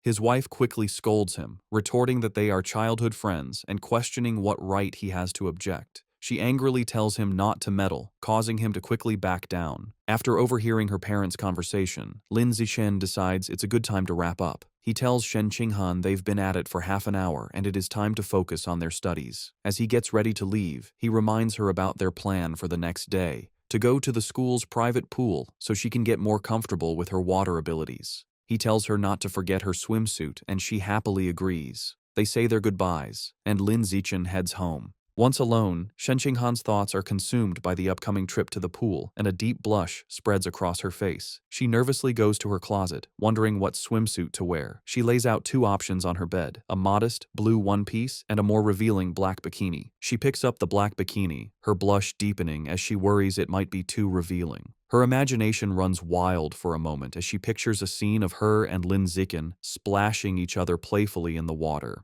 After a moment of hesitation, she makes up her mind, reasoning that since it will only be him at the pool, it should be fine. She resolutely shoves the bikini into her school bag. The next day after school, Lin Zixin and Shen Qinghan head to the empty gym swimming pool. Already changed into his swim trunks, Lin Zixin waits by the poolside, his impressive physique on display. He looks up at a security camera, remembering his promise to the principal and confidently thinking he will handle it. Just then, Shen Qinghan's voice calls his name. He turns to see her standing in the doorway, wearing the revealing black bikini. With a bright smile and a slight blush, she walks toward him, apologizing for making him wait. Outwardly, Lin Zixin appears calm, simply telling her to slow down and be careful. Internally, however, he is completely flustered, thinking how incredibly cute she looks. After regaining his composure, he tells her it is time to get in the water and begin their training, to which she happily agrees. The two enter the water and begin to swim gracefully. Underwater, Lin Zixin takes Shen Qinghan's hand, and they continue to swim together.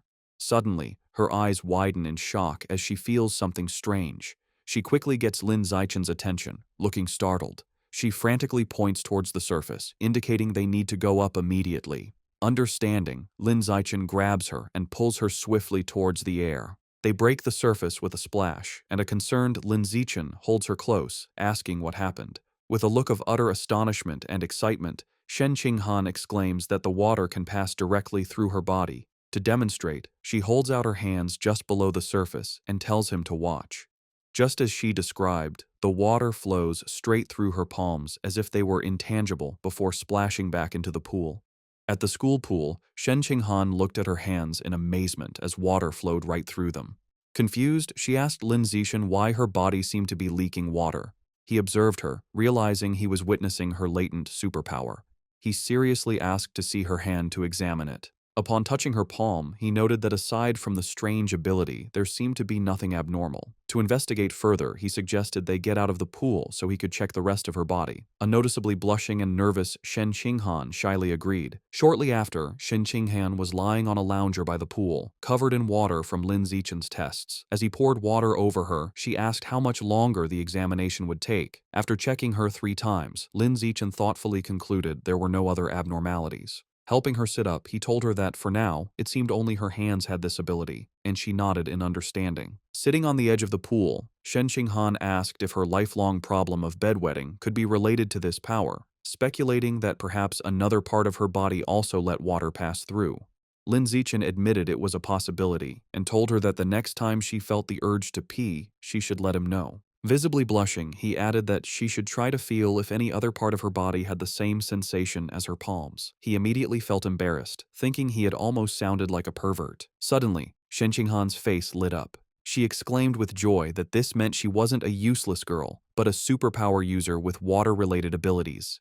With newfound determination, she thought that maybe, if she managed to fully develop her power, she could finally stand by Lin Zixin's side as a worthy partner. The story continues in a bustling city at night, with large holographic ads for cyborgs. Lin Zixin enters a supermarket, where a friendly female clerk welcomes him. He confidently walks to the counter, slides a card across it, and makes an astonishing request: 100 jin of the expensive savage giant eagle meat. The clerk is shocked by the massive order. She nervously takes his payment card and a note with a delivery address, stammering her agreement. As Lin Zixin leaves, the clerk watches him go, wondering which wealthy young master could be so extravagant. Despite her surprise, she professionally completes the order form, even asking for a good review with a smile. Later, in a secluded industrial area, Lin Zixin receives his delivery. He reflects on his finances, noting he had just received 120,000 yuan from his web novel, bringing his total funds to 210,000 yuan. He thinks this is more than enough to cover the cost.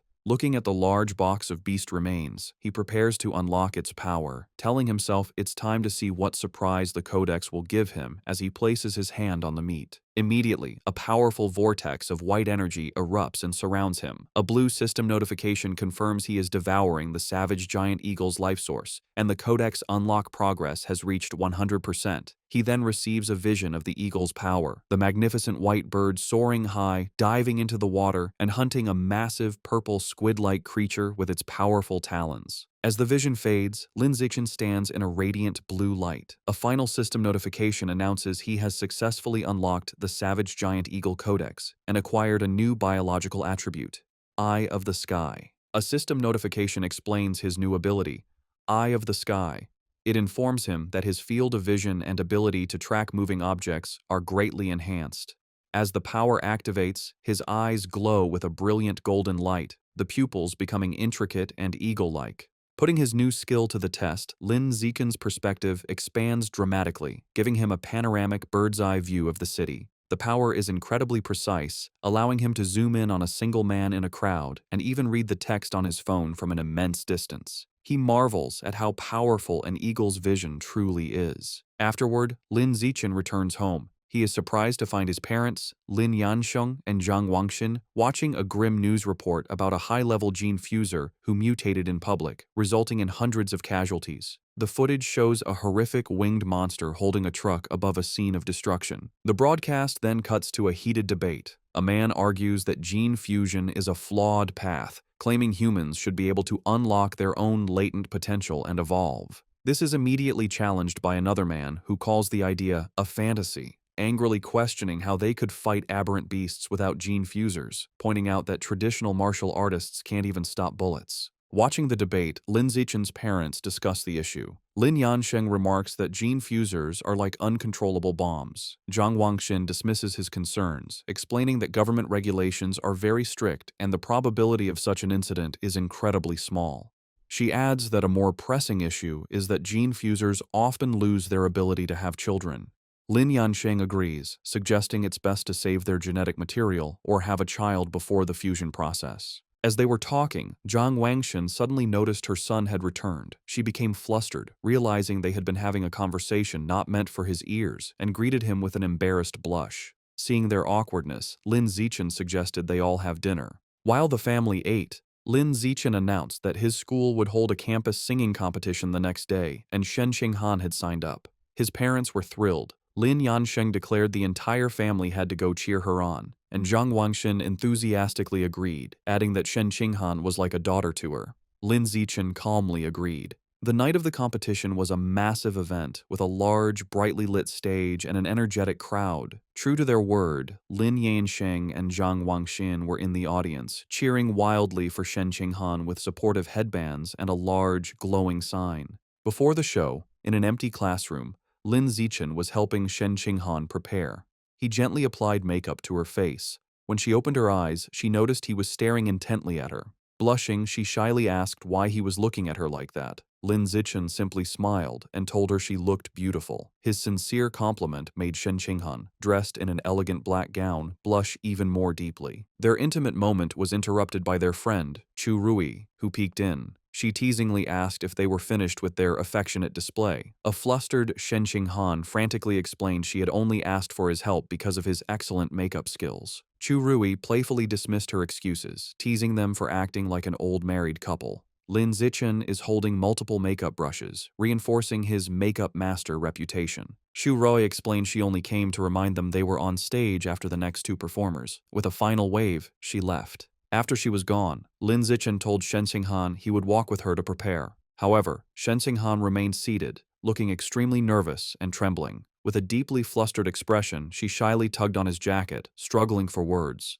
A moment later, she blurted out that she had lost control of her bladder again, revealing her nervousness had triggered her unusual condition, leaving a wet stain running down her elegant dress and onto the floor. Overwhelmed with despair, Shen Qinghan cries hysterically. She tells Lin Zichen their performance is about to start and worries she has ruined everything. She fears everyone will hate her if they find out she wet her pants. Lin Zichen calmly approaches her, holds her face, and tells her to stop crying or her makeup will be ruined. As they stand alone in the empty classroom, an idea strikes him. His gaze falls on the large white curtains. Wasting no time, he grabs scissors and rips a curtain from the wall. He spreads it on a table and skillfully begins cutting the fabric. Shen Qinghan watches in amazement, her tears stopping. In a moment, he transforms the curtain into an elegant, multi-layered white dress. Moved by his ingenuity, she whispers his name. Lin Zichen presents his creation and tells her to hurry to the bathroom to change. Blushing, Shen Qinghan says that's not necessary and asks him to turn around so she can change right there.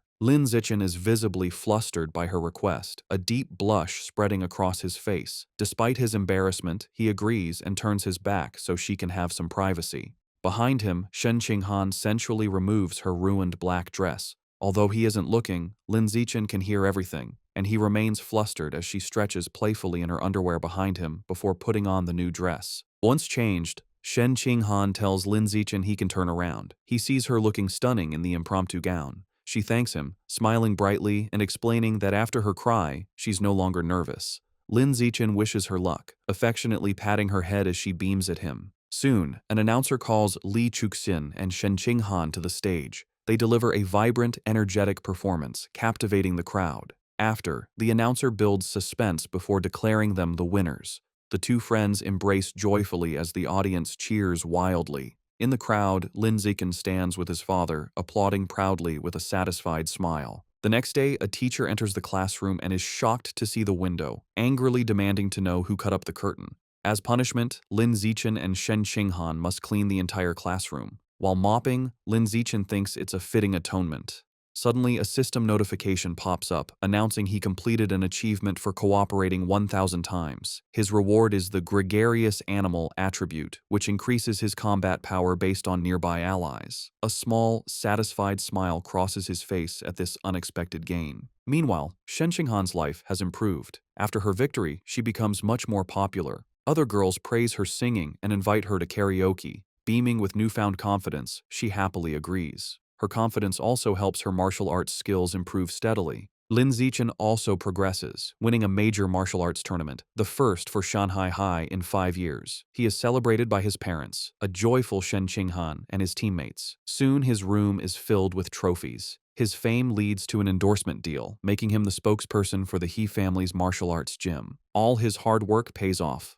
Between his endorsement deal and his web novel income, Lin Zichen has amassed over 900,000 yuan. Looking at his bank balance, he concludes it's more than enough to unlock the next codex. Lin Zichen goes to a secluded area to pick up his next order from the friendly supermarket clerk.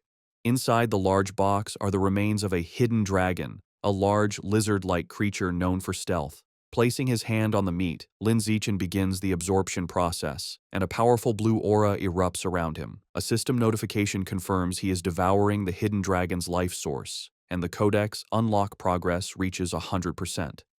A moment later, another notification announces he has unlocked the hidden dragon codex and acquired the new attribute, natural camouflage. The system explains his new power. The ability allows him to reduce his presence by lowering his internal life signs and lets him hide his true biological level. Lin Zichen immediately understands the skill's dual applications. He can become stealthy for ambushes, or hide his true strength to lull enemies into a false sense of security. With his main objective complete, he remembers he needs to buy a cake for his mother and walks through the city. His thoughts are interrupted by a shout. He turns to see a startling scene, a beautiful red-haired woman being forcefully escorted by 2 guards in tactical gear. Suddenly, a young man involved in the arrest calls his name in surprise. Lin Zichen recognizes him as Zhang Kai, a senior from his school. His attention is drawn to Zhang Kai's powerful cybernetic legs. Zhang Kai explains nonchalantly that after failing to get into high school, he became a biker and broke his legs so badly in an accident they had to be amputated. Zhang Kai explains he was lucky enough to join a mechanical modification experiment run by the Mechanical God Group, which unexpectedly transformed him from a disabled person into a cyborg. Curious, Lin Zichen asks about the arrested woman. A guard explains she is a remnant of the Rat God cult, the only female among 9 fugitives. Just then, Zhang Kai's colleague calls for him to leave. As he hurries off, he waves goodbye, promising to talk later, and Lin Zichen waves back. Watching them go, Lin Zichen becomes suspicious. The public security department searched for the rat god cult fugitives with all its resources and found nothing, yet the mechanical god group captured one with ease. He concludes this group is not to be underestimated. His thoughts are interrupted by a call from his mother, Jiang Wangxin. She asks if he bought the cake and when he'll be home. He says he's on his way and will be back soon, and she reminds him to be careful. The scene shifts to a lively birthday celebration. Since their birthdays are a day apart, their families always celebrate together. Their parents are gathered singing "Happy Birthday." For their 18th birthday, they stand side by side and blow out the candle on their cake. After, their mothers tell them to exchange presents. As they happily give each other gifts, their happy moment is shattered as the room begins to tremble violently. The families are thrown off balance, someone shouting if it's an earthquake. Lin Zichen instinctively grabs Shen Qinghan to steady her, but Lin Zichen immediately senses this is no ordinary earthquake. Something feels terribly wrong. Deep beneath the city, the true cause is revealed. A massive cavern teeming with an endless swarm of rats, their red eyes glowing as they surge upwards. The next morning, a TV news report dismisses the previous night's event. An anchor explains that Shanghai City is not on a tectonic plate boundary, so a major earthquake is unlikely, and advises citizens not to panic. At breakfast, Lin Zichen finishes his meal and tells his parents he is leaving for school. His father tells him to be careful. Outside, Shen Qinghan is waiting and cheerfully asks to walk to school together, to which he agrees.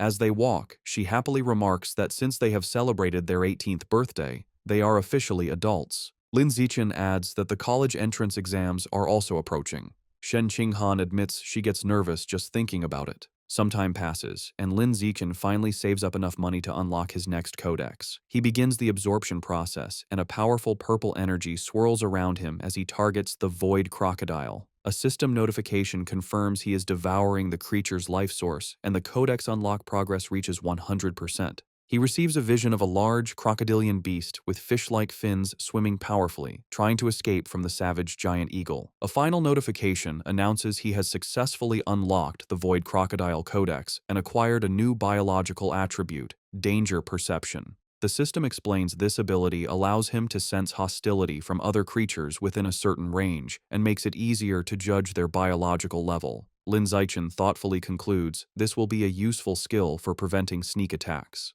To test his new power, he goes to a busy shopping mall. As he walks through the crowd, he uses his danger perception and can now see the power levels of everyone. He observes most people are ordinary Tier 1 or Tier 2, confirming the vast majority are normal people. While browsing the supermarket, he decides on his next target for the codex. He sees packages of life and death toad meat, which he speculates could grant a self-healing ability. However, his enthusiasm fades when he sees the price, a staggering 100,000 yuan per jin. He realizes his monthly income from his web novel isn't enough to afford it. With a determined look, he concludes he must find a way to increase his income after the exams. The story moves to the Nanjiang Provincial Education Department, inside the minister's office. A striking woman with light purple hair and antler-like horns, Mo Dongji, the vice principal of Shanghai University and Minister of Education for Nanjiang Province, sits listening to a report. A male subordinate is finishing a presentation on the educational situation across the province. Mo Dongji calmly sips her drink and thanks him. She then asks about the status of Origin Site number 36. Her assistant replies the situation has finally stabilized, expressing great relief. He explains that if it hadn't, the entire province would have been doomed. With nothing else to discuss, Mo Dongji tells him he can go. After he leaves, Mo Dongji is alone with her thoughts. She muses to herself that it has been many years since she last accepted a disciple. She walks to the large window, which looks out onto a beautiful tropical beach, and stares at her own reflection. The martial arts college entrance exam is an intense, 9-day ordeal. The first day consists of a written exam in the morning and a physical fitness assessment in the afternoon. From the second to the 8th day, students are sent into a forest for a week-long practical combat and survival test. The final 9th day is dedicated to an aptitude test for gene fusion and mechanical modification. The story picks up on June 7th, the first day of the exam. Lin Zichen and Shen Qinghan walk together, but she is clearly on edge. She nervously tugs on his sleeve, confessing how tense she is, her primary fear being that she might lose control of her bladder again. Lin Zichen looks at her with a warm smile. He pulls her into a comforting hug, telling her not to be nervous. Holding her close, he reminds her that her theoretical knowledge is solid and she has already taken precautions by wearing a diaper, so she just needs to do her best. His closeness makes her blush. Flustered but comforted, she promises she will do her best and tells him he needs to do his best as well. He agrees. During the written exam, Lin Zixin sits with a confident expression, easily filling out the test paper. He finishes long before time is up. With nothing else to do, he rests his head on his hand and brainstorms new plot ideas for his web novel. After the exam, he notices Shen Qinghan walking with her head down, looking upset. He worries she might not have done well. He approaches to comfort her, putting a hand on her shoulder and reminding her they only need to pass the written portion. However, Shen Qinghan quickly tells him she did very well and doesn't need his comfort. Confused, Lin Zixin asks why she looks so unwell. Blushing furiously, Shen Qinghan quietly confesses she had an accident and wet her pants again. She quickly tells him to wait while she runs to the restroom. Lin Zixin reminds her to be quick, as the physical fitness assessment is about to begin. Later, during the weightlifting portion, Lin Zixin demonstrates his overwhelming power. An announcer declares his final score as he effortlessly lifts a massive 950 kilograms barbell with one hand, leaving the other students speechless. His classmates erupt in shouts of disbelief, recalling his other incredible results, a 5.12-second 100-meter dash and a 4.91-meter vertical jump. After completing her own tests, a tired Shen Qinghan, in her gym clothes, approaches Lin Zixin. He asks how she did. With a weary but proud smile, she reports her impressive scores: a 9.32-second 100-meter dash, a 1.62-meter vertical jump, and a 125-kilogram lift. She adds with a small sigh that her results are still nothing compared to his. Lin Zixin praises her, telling her that with scores like that, she is a top-tier female student. He gives her an affectionate pat on the head, and she looks up at him with a happy expression. Sometime after, their classmate He Yu runs up, excitedly announcing their written exam scores are available. He tells them he heard Wang Shuojie and Lu Gang scored in the high 80s, and he himself got an 80. As he asks about their scores, a nervous Shen Qinghan checks her phone. Her face lights up with joy as she exclaims she got an 82. He Yu is stunned. They both turn to Lin Zixin. He calmly holds up his phone, showing a perfect score of 100. Shen Qinghan cheers for him, while a dumbfounded He Yu mutters that Lin Zixin is as freakishly talented as ever. Later, as they walk home, Shen Qinghan expresses her nervousness about the next phase, the week-long practical test in the forest. Lin Zixin takes her hand and reassures her, telling her not to worry because he will stay by her side and protect her. Comforted, she agrees to stick close to him. Meanwhile, in a private room, two mysterious figures discuss the exam. One man in a formal suit and a sinister plague doctor mask hands a small wooden box to a younger man. The masked man instructs his subordinate to make good use of his position as a safety officer. The young man takes the box. Inside are 10 dark, seed-like objects, which the masked man calls demon seeds, that will aid him in his mission. The masked man promises that if the young man succeeds, he will be recommended to become a full member of their organization. The young man seems more interested in a different reward, stating he would prefer a rare, different fruit. The masked man scoffs, calling him short-sighted. He explains a single fruit could only help him evolve to a mid-tier rank, whereas joining their organization opens the door to evolving into a truly advanced being. After a moment, the young man is convinced, agreeing that becoming an official member is the more valuable prize.